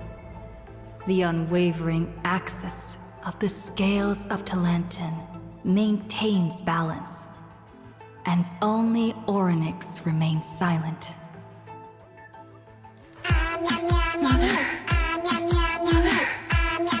Teach me how to answer prayers. The Titan tasked with time is as perplexed as a child. Don't be scared. Please don't be afraid. A familiar voice rings out. Listen carefully. The future they want is in the past. Like the first light of the morning star. Really? In the past? The child sank into a peaceful slumber of recollection, whispering revelations in their sleep. Until the masses crying out amidst the flames of war were swept away by the sounds of sharp swords locking. The fires of ambition incinerating the law. Mother, usurper, assassinate the divine body. Memories are tightly entangled by nightmares, with nowhere to run. Don't be scared. Please don't be afraid. An unfamiliar voice rings out. Go to sleep. The ending they want is yet to be born. Like the warm glow of the setting sun. Really? Not here yet? The child continues to sleep, waiting for the next waking dream. And when they opened their eyes, two of the three fates who once received offerings had already faded from the pages of history. Mother, I'm already all alone. The child let out a helpless cry. Don't be scared. Please don't be afraid. A familiar voice rings out in the mirror. Just wait. The stars that illuminate the night will visit in the end. Like gentle moonlight. The gates of the Temple of the Three Fates now close tight. People no longer pray to a titan who cannot touch the world. Within the inescapable dreamscape, the flower stems nourished by the black tide serve as a swaddling embrace, drowning the young child's soul. Mother, help me leave this place. But this time, they didn't receive a response. Only long years of yearning and pain. Like the silence of the Evernight. Days and nights passed. The years turned. Dust covers the glory of the past. The priests have forgotten this titan.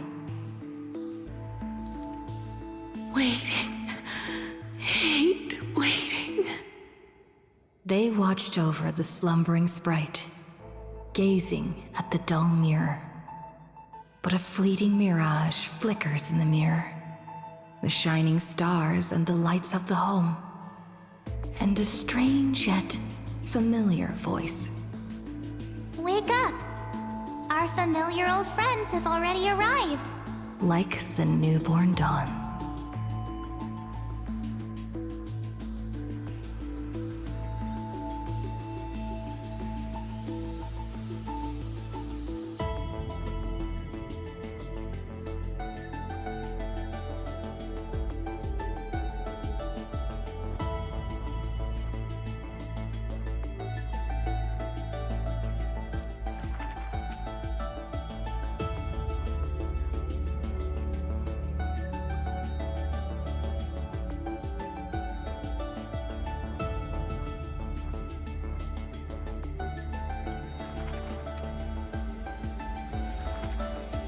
The ancient chaos was shrouded in silence and shadow.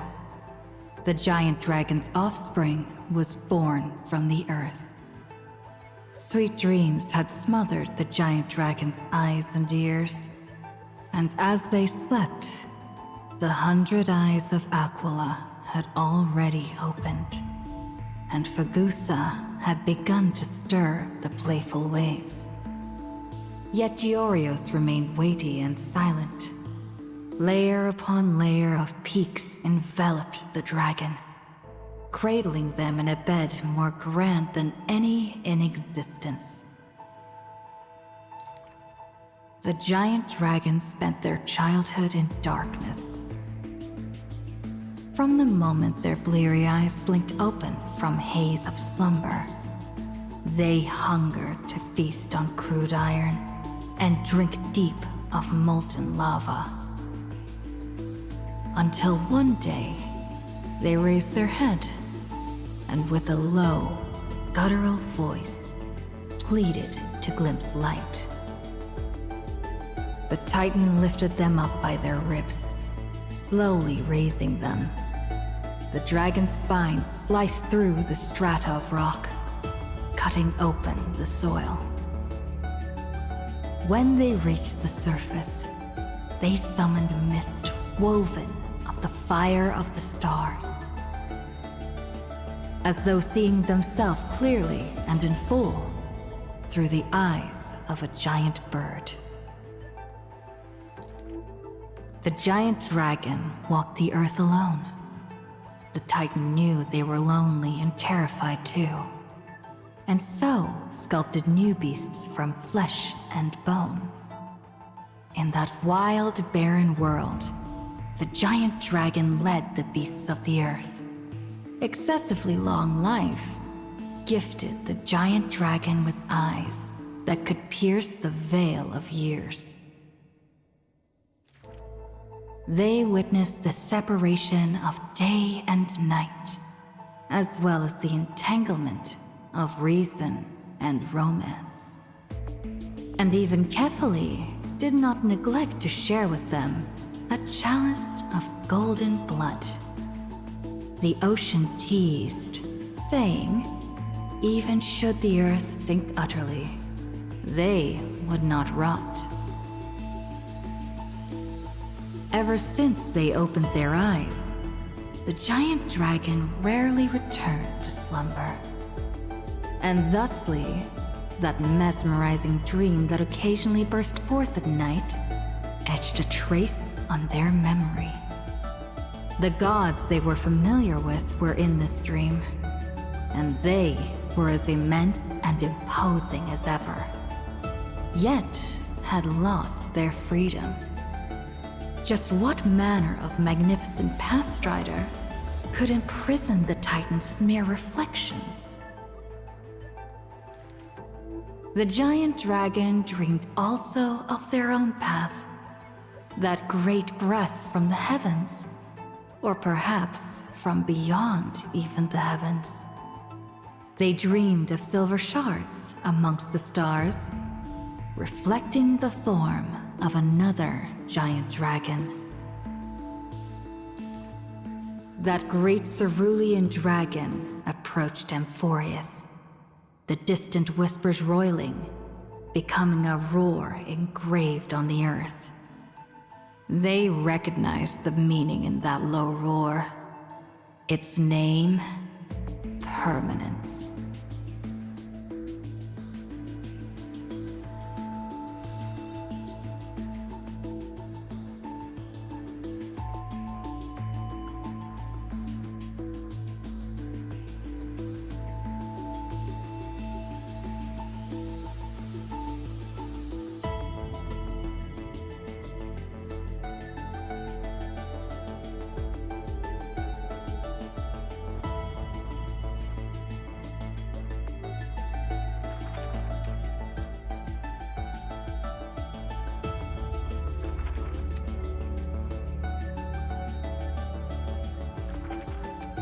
The black tide that blotted out the sky surrounded the city walls.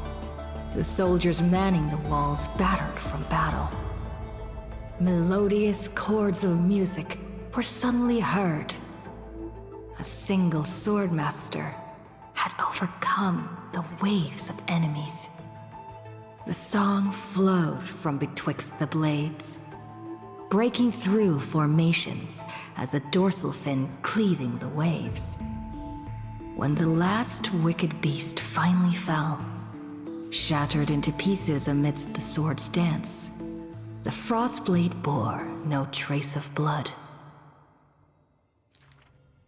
The legions of heroes under my command are as vast as the sea, yet lack a formidable sword banner. The commander extended a hand, inviting the musician to join. Should a fish separated from its school glimpse a faint glow, it will swim toward the light. The swordmaster clasped the commander's hand, as though gently grasping the hilt of a keen blade.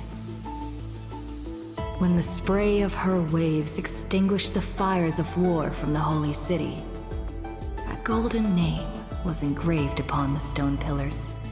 The former commander burned the crown to become king.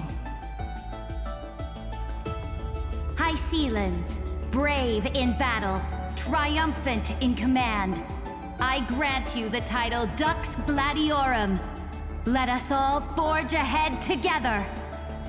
During the banquet after the battle, the weaver tailored for her a splendid dress, and the commander poured her honey brew.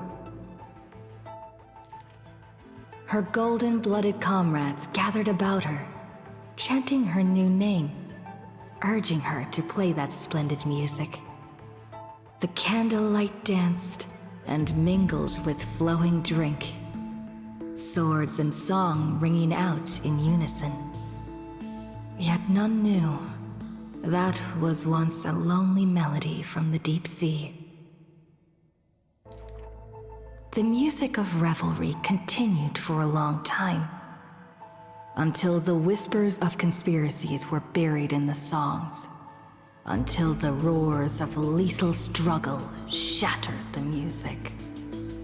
Legend holds that they who bear the weight of a pillar shall one day return to where it stands. Those who tug at the earth shall end amongst the mountains.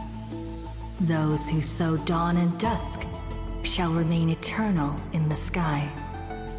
And she would once again return to the pitch-black sea. And she would once again sing her music alone. The bountiful ocean, with the banquets of bygone days, stir as futile bubbles at the bottom of a glass. Many years later, the song once played by that swordmaster was played by future generations in the Holy City. The people knew the demigod of the seas was still a noble captain. She possessed peerless swordsmanship and a song that is passed down through the ages. It was just that she had long since vanished.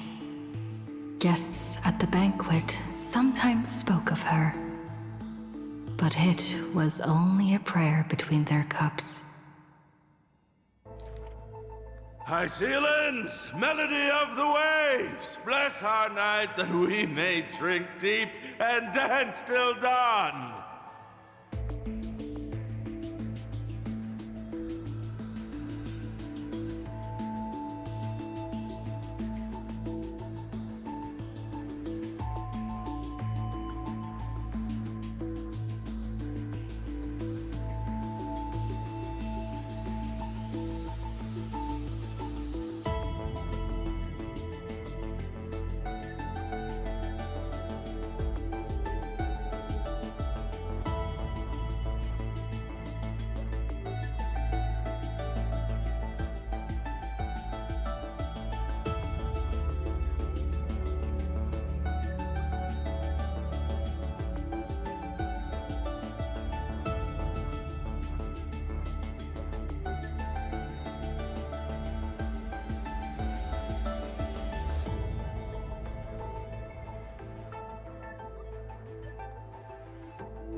On that day, the dawn promised by the Skyfather shattered in haste.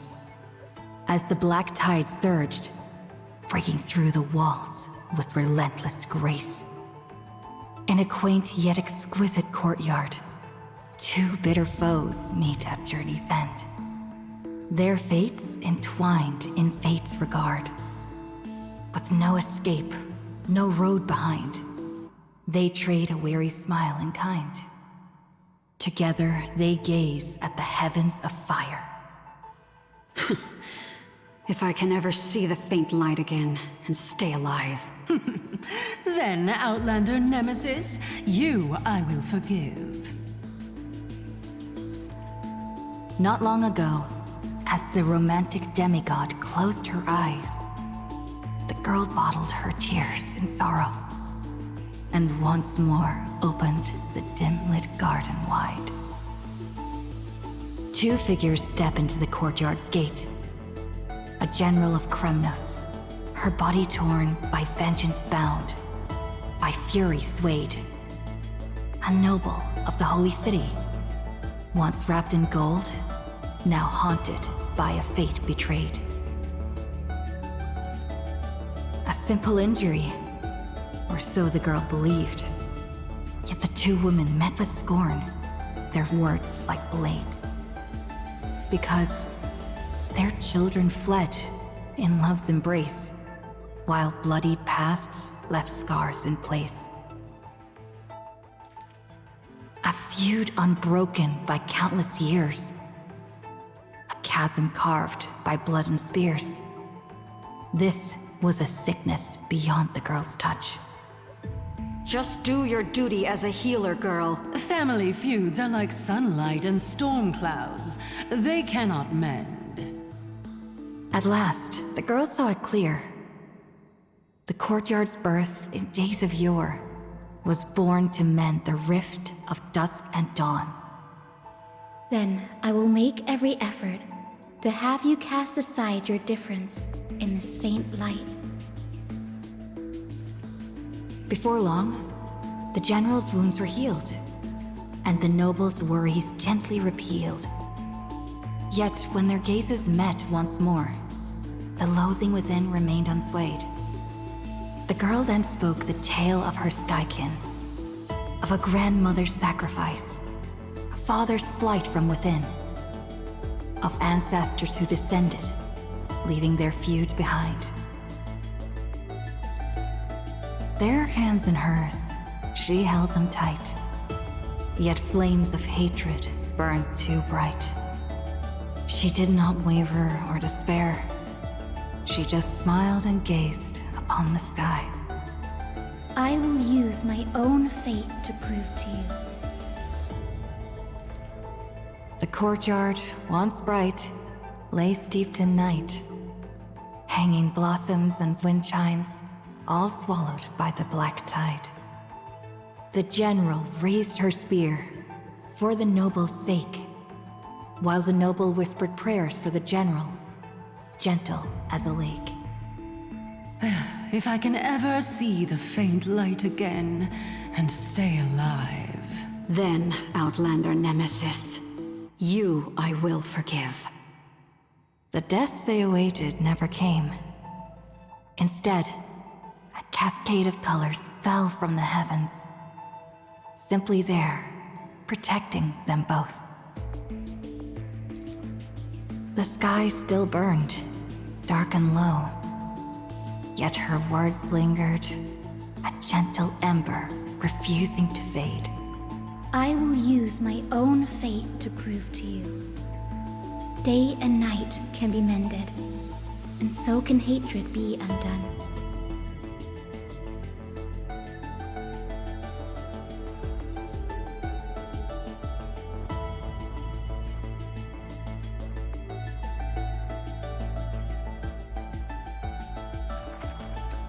Sky Castrum, its ruins, like a blind and weary eye, gazes upon the earth in its dying sight.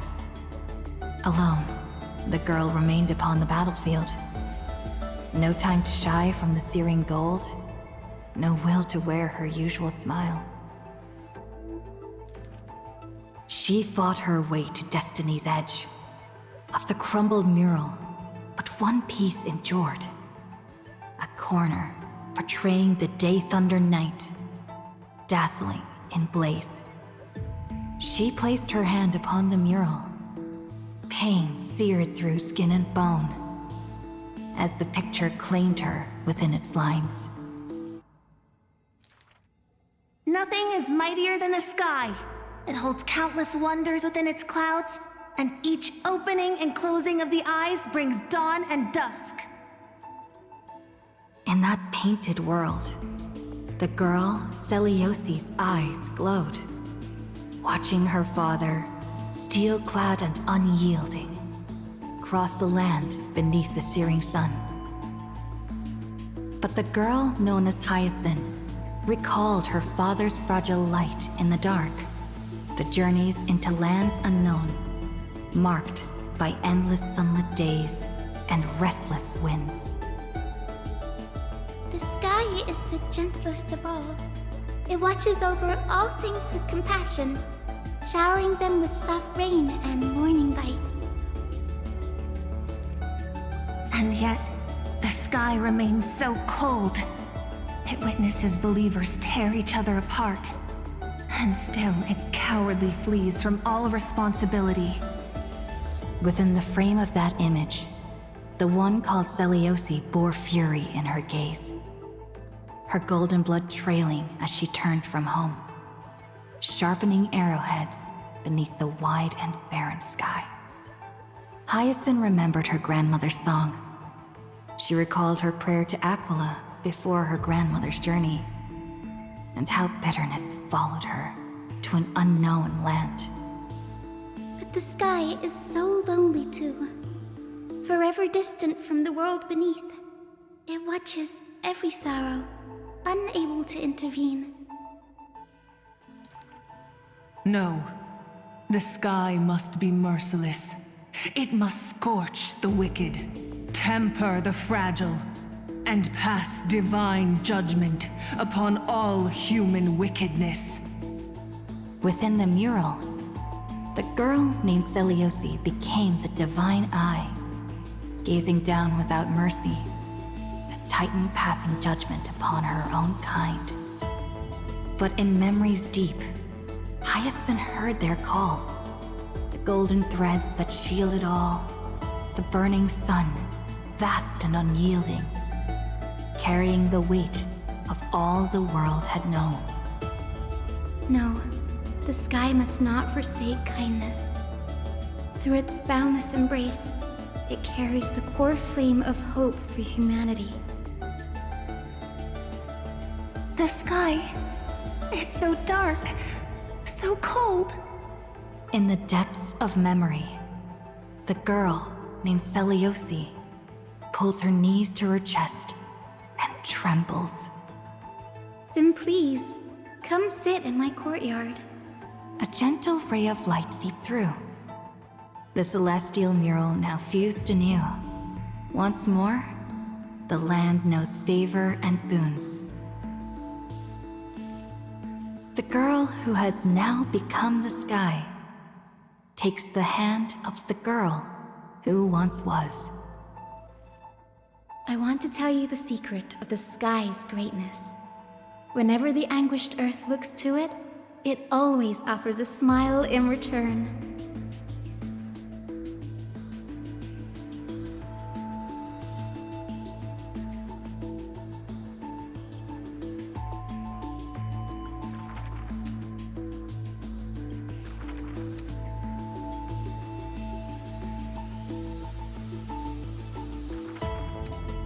Final? Perhaps you're more suited to being a teacher's assistant. There was once those who misunderstood his alias. Final. An eventuality for students. A test for knowledge gained. It may bring wisdom to light and illuminate efforts, but the word's more common meaning is nothing less than the end. That's quite ominous.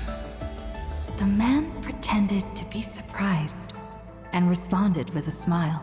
Though it does dovetail with our destiny. Laughter resounds. The man walks the land, leaving footprints filled with joy. Despite the weight of the past, he can always laugh it away. Those nearby glance at each other, unsure of how to respond. Perhaps I was just born easygoing. His explanation is just as carefree. Look at Mighty and Professor Anaxa. Boys all grow up into serious adults. But as long as I keep smiling, Akuma will always have an upbeat, shining young man. Though having said that, he too has quiet moments. Each time he gazed long toward the coming dawn, a smile remained fixed on his lips, paying no mind to anything else. His eyes were painted with the azure of the sky, gaze fixed on the Titan bearing the world. I was just imagining. He explained his own trance in a comment. Kephale too was once in mortal flesh and raiment. Now, when the man comes with sword in hand, there is no need to doubt he will swiftly win victory. But his smile is pure. Ever since the start of the journey, he is still called a youth in this story.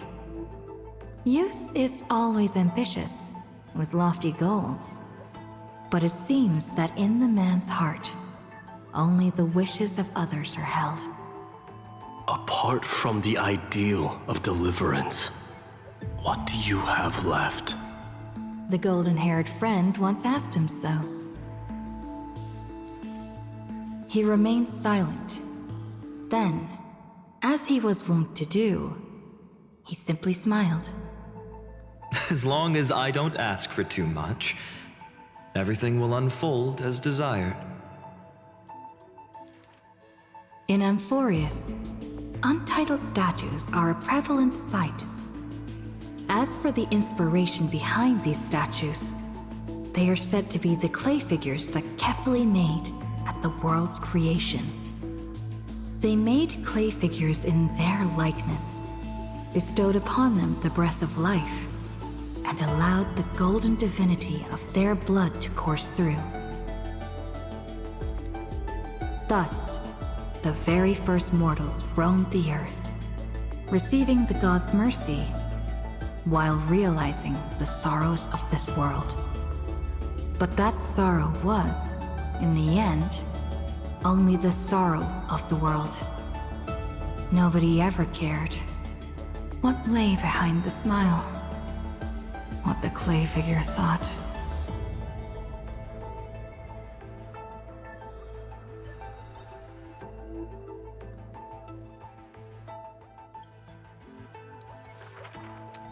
The people likened him to the blazing sun, bringing to Amphorius a glorious dawn.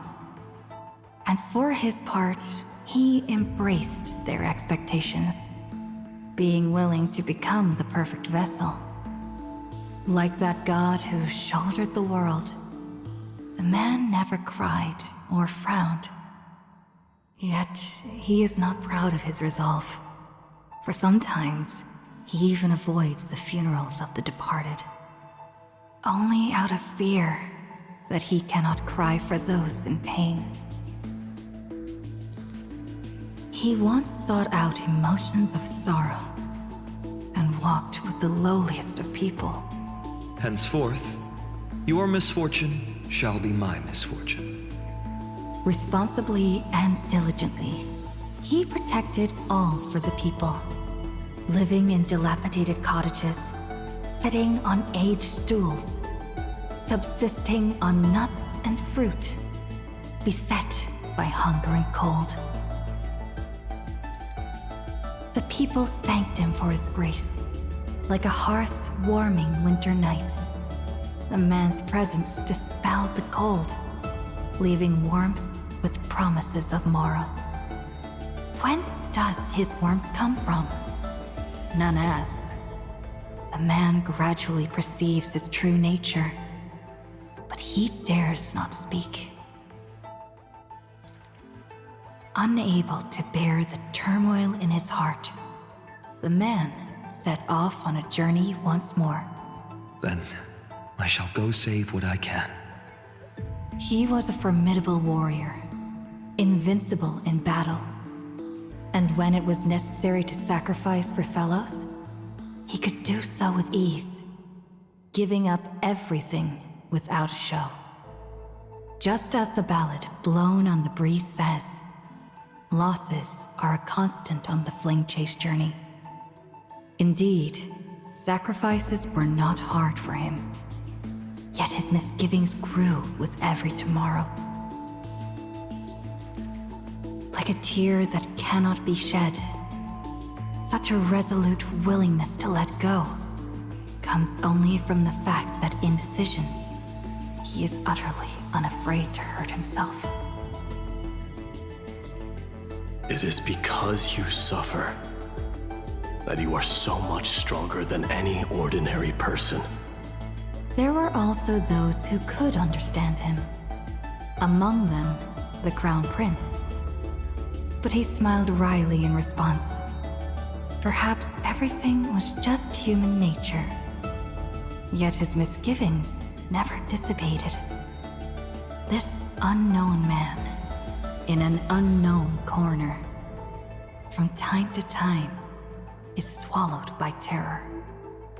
Could it be that, unknowingly, path I walk is by no means the correct one? Fearing only that the greater the burden, the more the mistakes. The road trod by heroes need not be that beset by thorns. the terminus of that road, in a desolate, empty place, the man's arms tremble. The power is beyond control, savaging all around it. This is the end of his road, but perhaps he had long foreseen it, but was doomed to be powerless to change it. I am willing to shoulder this world. That is no lie. But before the tears could flow, they were vaporized by the heat. His light blazed brighter than the sun, but beneath it, there was but cold destruction. The nameless hero, Kazlana. He had never loved himself. Why would he love this world?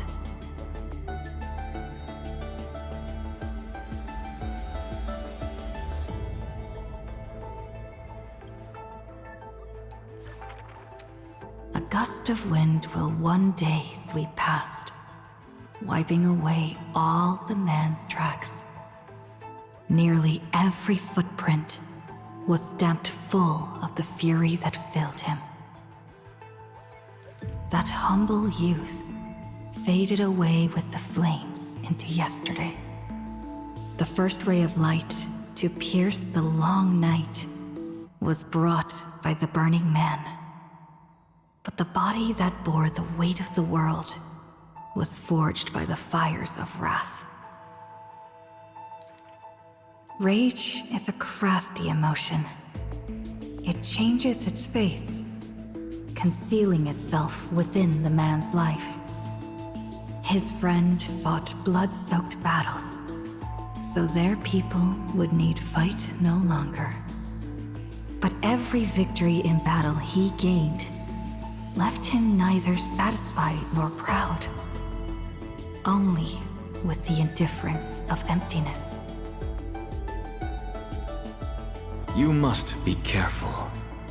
Duty does not drive you to wield your blade, but hate. His teacher kindly reminded him thus. And behind that hatred, you seem to desire the destruction of the self. But what about his joy? Was that too merely a phony disguise? He who once laughed amidst the crowd, day after day, as though it were second nature. No. Even though he knew not the meaning of love, that happy past was not a lie someone wove. But now, even those memories have melted into fury. His hatred is such that he cannot hold on to what he cherishes, though all is precious to him. Fueled with lone courage, he attempted to resist fate. But the burning sun that shines upon all creatures, once fallen, will incinerate the land, becoming golden death. But what of his sorrow? Indeed, the man could shed no tears. But at the moment the cycle manifested, when all that was familiar was now remote, the world collapsed, becoming empty in an instant. But the stabbing pain in the man's heart, was it but the residual warmth of his wraths? The truth no longer important. The man simply took another step forward. He wasn't willing to believe it, but was willing to acknowledge it. There is no need to question your heart. No need to crave victory. If I am born to be a vessel of sin, then I shall roar at evil, and together with it burn. In the endless cycles, there were some moments when the man felt everything dissolve like a dream. In that dream, he would awaken again and become once more the boy who loved to laugh. But were he to open his eyes, the Fury would cast a shadow. He saw the creators choke his throat, gurgling and gasping. And in that boundless dream, he mistook them for his own jest.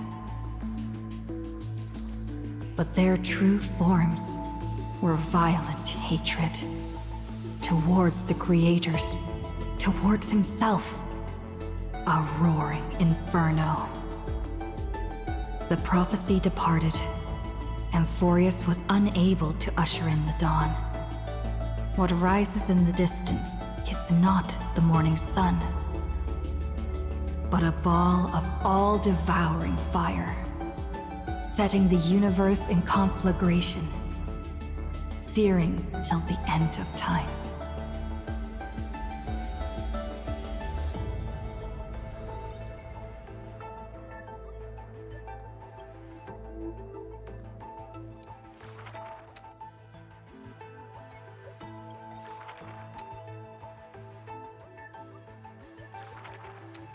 This is an age of ruin.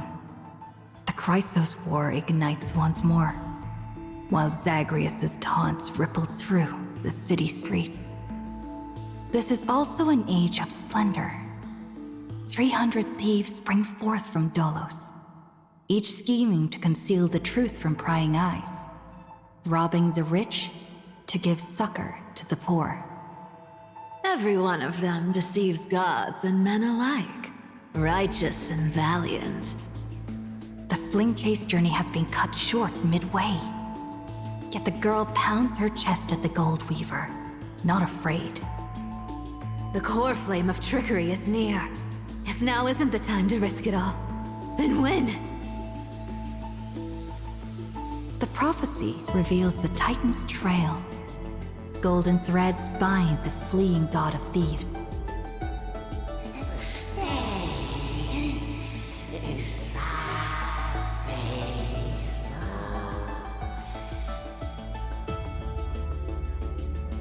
The young girl flashed a grin and walked towards the god, who was pretending to smile. I once vowed to the god of thieves that I would force trickery to reap what they have sown. The Titan whispered from the vortex, the god of trickery's earnest plea. They made a promise to the girl who entered the trial, that the whole world would be bathed in light. No more lies and deceit.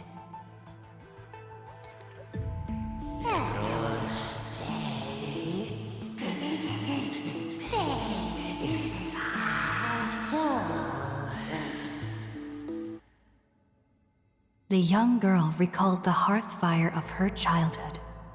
Cyphera, only honesty is well liked. She pursed her lips. That does sound like quite the ideal society. Of course I didn't accept. How boring would a world without deception be? The young girl demonstrated her newly acquired divine power, molding lies into reality. The defeated Titan is now not but a wandering soul.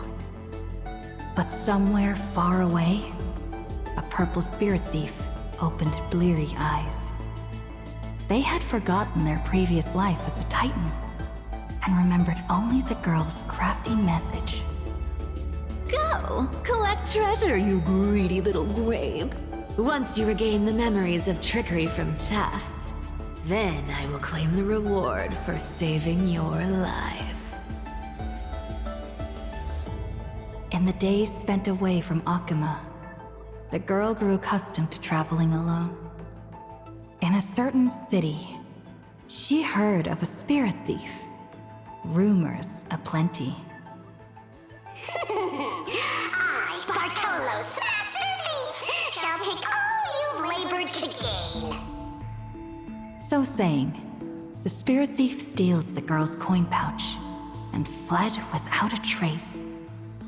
But a gust of wind brushed past, and the girl had already caught them. Running for it?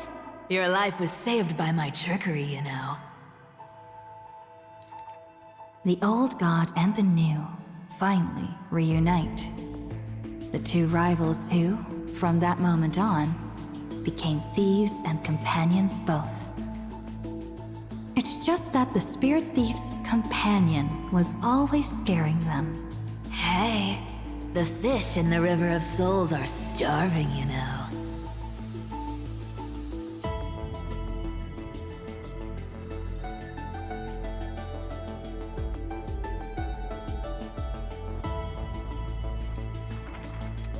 A thief reveals a few lies. The first lie is called... Fellow thieves, come on and deceive gods with me. The world has already forgotten that feast. Lies unnumbered that drowned the Day of Souls. Schemes uncounted, burning for a night of revelry. 300 thieves shackled in imprisonment, in exchange for a Titan's resigned confinement.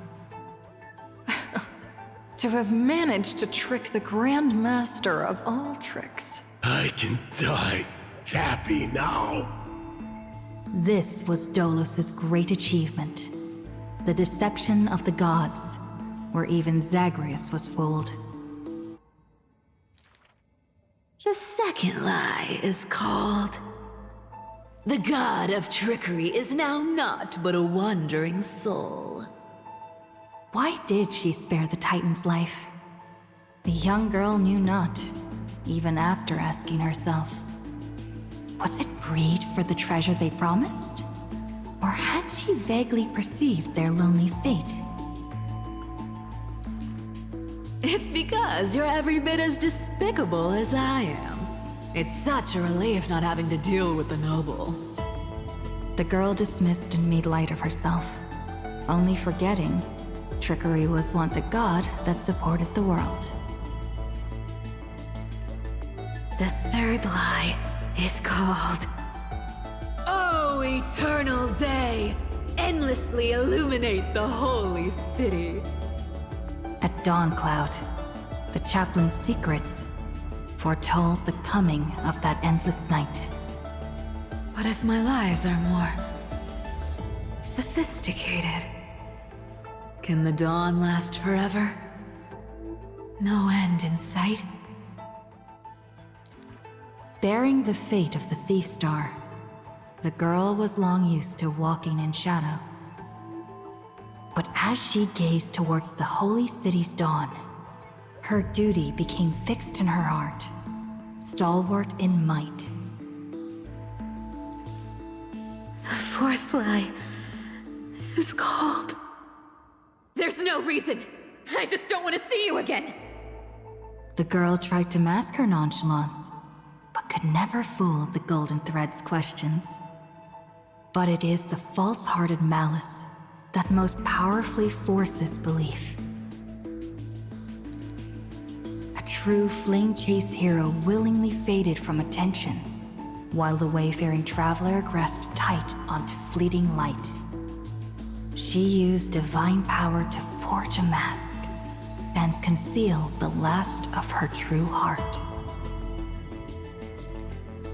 The fifth lie is called... No. There are...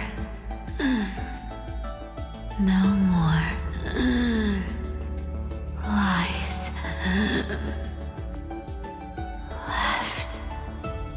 The whimsical coin fell to the ground, telling the tale of fate fulfilled.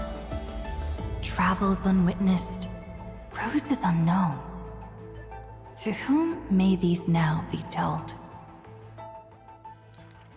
Lies are always but lies, but you can make them more beautiful than the truth. Under the somber sky, golden blood soaked the thief's cloak. Like a golden thread tailored just for her, An exquisite robe that she never stole.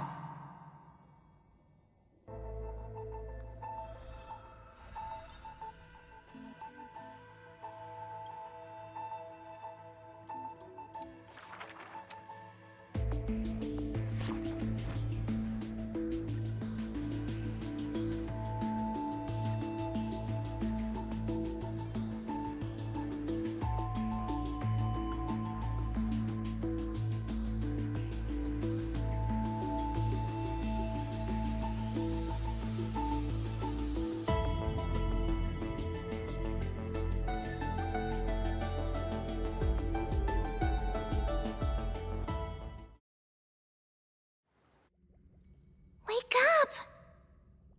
Wake up! Buddy! Wake up! You're finally awake. That's a relief. We were so close to being swept away by the reverse flow of time. It's lucky we found a safe place. Now, I'm going to send you back to the very start of time. But before we part, there's something I need to tell you. Something very, very important. That's right! At this very moment, my memories are finally whole. After watching so many fragments, my past is finally coming into focus, little by little. You're smart. You must have a clue now. Or maybe...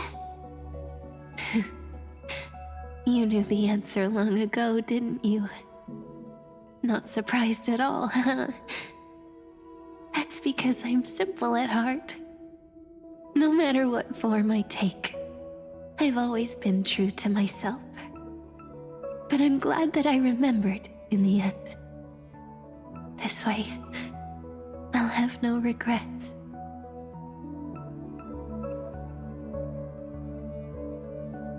Don't worry. We're not truly parting. Because I'm going to become a part of you. I'll turn into the memory of this cycle.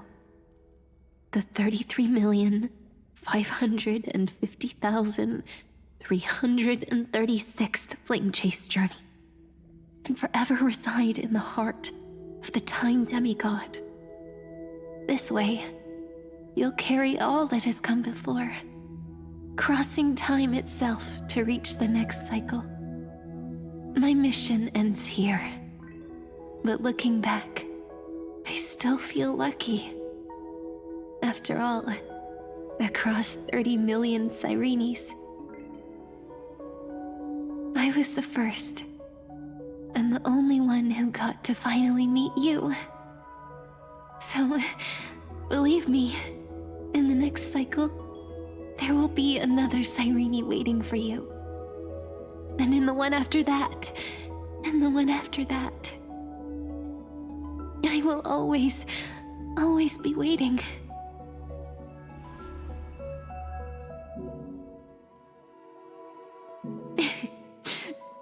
Saying all that, I can finally fade away in peace and become a part of you. Without even realizing it, we'd already taken a wonderful journey together, all the way to the world's end. Now take my hand, say a brief farewell, and step forward into tomorrow.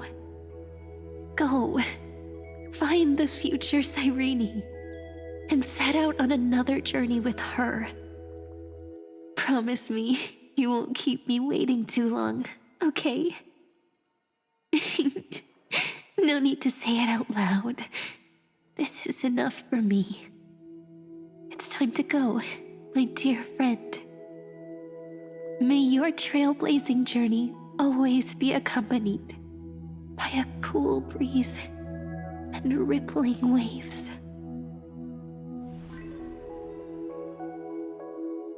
And may the days ahead embrace you like the softest fluff, forever warm, forever gentle. Now, let's turn to the next page.